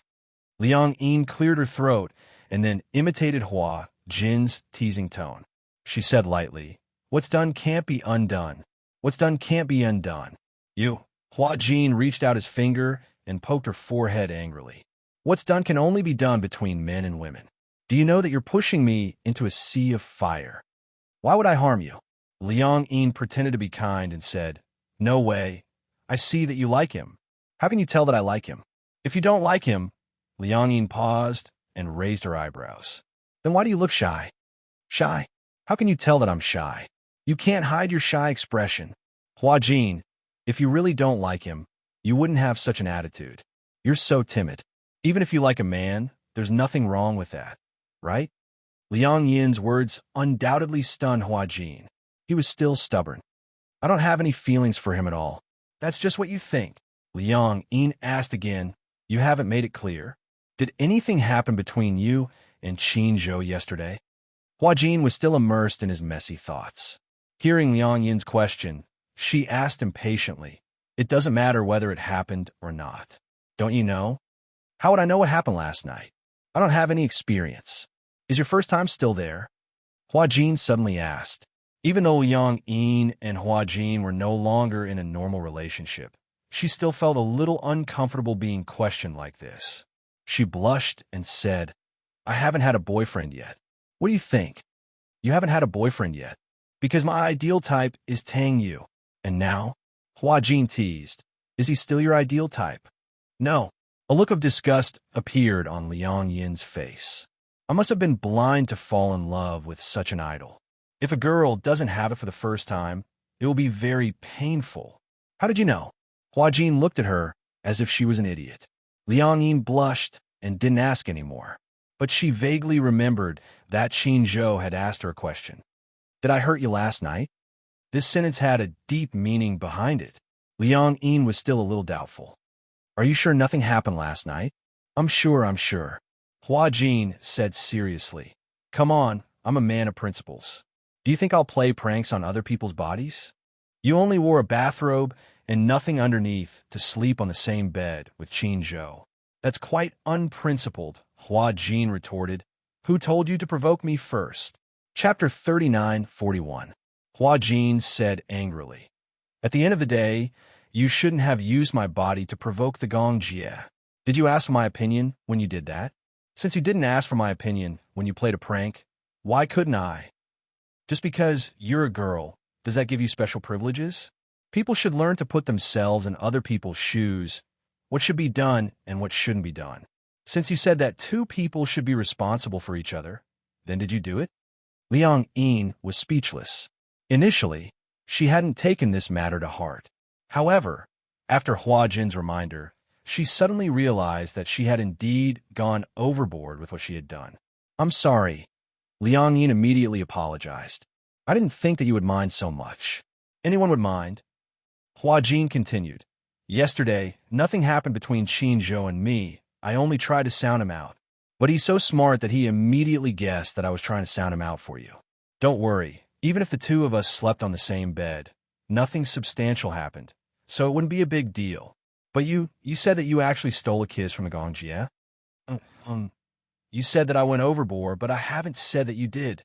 As Hua Jin said this, he sat down on the sofa, picked up the script on the table, and started to read it seriously.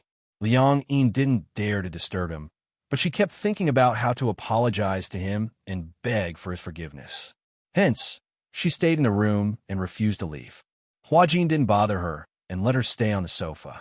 He hadn't memorized the script before, but since he had switched back, he had to memorize the script properly since they were going to shoot tomorrow. Unknowingly, it was already noon. Hua Jin finished memorizing a few pages of lines. When he lifted his head to stretch his body, he realized that Liang Yin was curled up on the sofa and had already fallen asleep. He walked over and gave her a gentle nudge. Liang Yin woke up instantly and sat up. She saw Hua Jin standing in front of her with no expression on his face. Did he not sleep well last night? When Liang Yin heard this, she shook her head and said, No, I don't know. I just felt very sleepy. Maybe there was nothing to do. Suddenly, she didn't need to memorize the script. Instead, she didn't feel relaxed and only bored. When Hua Jin heard this, he smiled and said, Let's go out for lunch. After lunch, we'll rehearse. Oh, Liang Yin's question. You're not angry anymore? Yes. I'm very. Hua Jin then added, but men shouldn't stoop to a woman's level. She, she's, I less ss, and we'll sour? Since he had already said so, Hua Jin did not say anything else and changed the topic. What do you want to eat? I have essoved. Okay, all right. At the mention of pizza, Liang Yin suddenly smiled mischievously and said, Boss, I'm working for you. You haven't paid me yet. Oh, Hua Jin took out his cell phone and asked, Do you still remember your bank account number? Yeah, I remember. Why? Give it to me. Are you going to pay me? Chapter 3942. Hua Jin said generously, I'll transfer the money directly to your account. Okay. Liang Yin gave him her bank account number. Hua Jin held a cell phone. After a while, Liang Yin's cell phone beeped with a notification that the money had been transferred to her account. Liang Yin picked up her cell phone and glanced at it. It was a notification from her account that she had received $1 million. She was so shocked that her eyes widened. $1 million. Yeah, so much. Liang Yin had never seen so much money before and was dumbfounded. $1 million. She had only acted in a few scenes for him to earn so much money. Liang Yin felt that this money was like a pie that had fallen from the sky. You acted in 2 episodes for me. I told you before that we'll split the pay in half. $1 million for 2 episodes. As Hua Jin said this, his lips curled into a smile. Moreover, you acted very well. You deserve this pay. Liang Yin hugged her cell phone in surprise, her face full of happiness. Seeing her expression, Hua Jin couldn't help but laugh. Do you feel like you've suddenly become a nouveau riche? Did you know? Some people in my hometown demolished a few hundred square meters of private property. Guess how much it cost to demolish it? How much? $800,000. Hua Jin expressed his surprise. What kind of remote place is your hometown? Why is it only $800,000? Anyway, it's not far from the capital, but it's been developed into a highway. After all, to Liang Yin, getting $1 million after acting in such a small role was undoubtedly the same as winning the lottery. As Liang Yin said this, she stood up and patted Hua Jin's shoulder generously. Let's go. I'll treat you to pizza today. Yo, Boss Liang is so generous. There was a Western restaurant in the film studio complex. It was very secretive. Basically, it was a private room. Most paparazzi wouldn't be able to sneak in. Hence, most celebrities liked to dine at this Western restaurant. On the way, they bumped into some celebrities. When they saw Hua Jin, They greeted him respectfully. Although Hua Jin wasn't considered a veteran actor in the entertainment industry, his acting skills were one of the best among the new generation of male idols. The producers and directors in the industry thought highly of him, and he had many roles. At the entrance of the Western restaurant, they bumped into the assistant director of Heavy Snow. Usually, in a film crew, most of the assistant directors were in charge of casting. Upon seeing Hua Jin, the assistant director grumbled to him. Something happened in the production crew recently. What happened? Hua Jin could not help but express his concern when he saw the assistant director's frown. Didn't you know? Li Jin was kicked out. It flew. Hua Jin was a little surprised.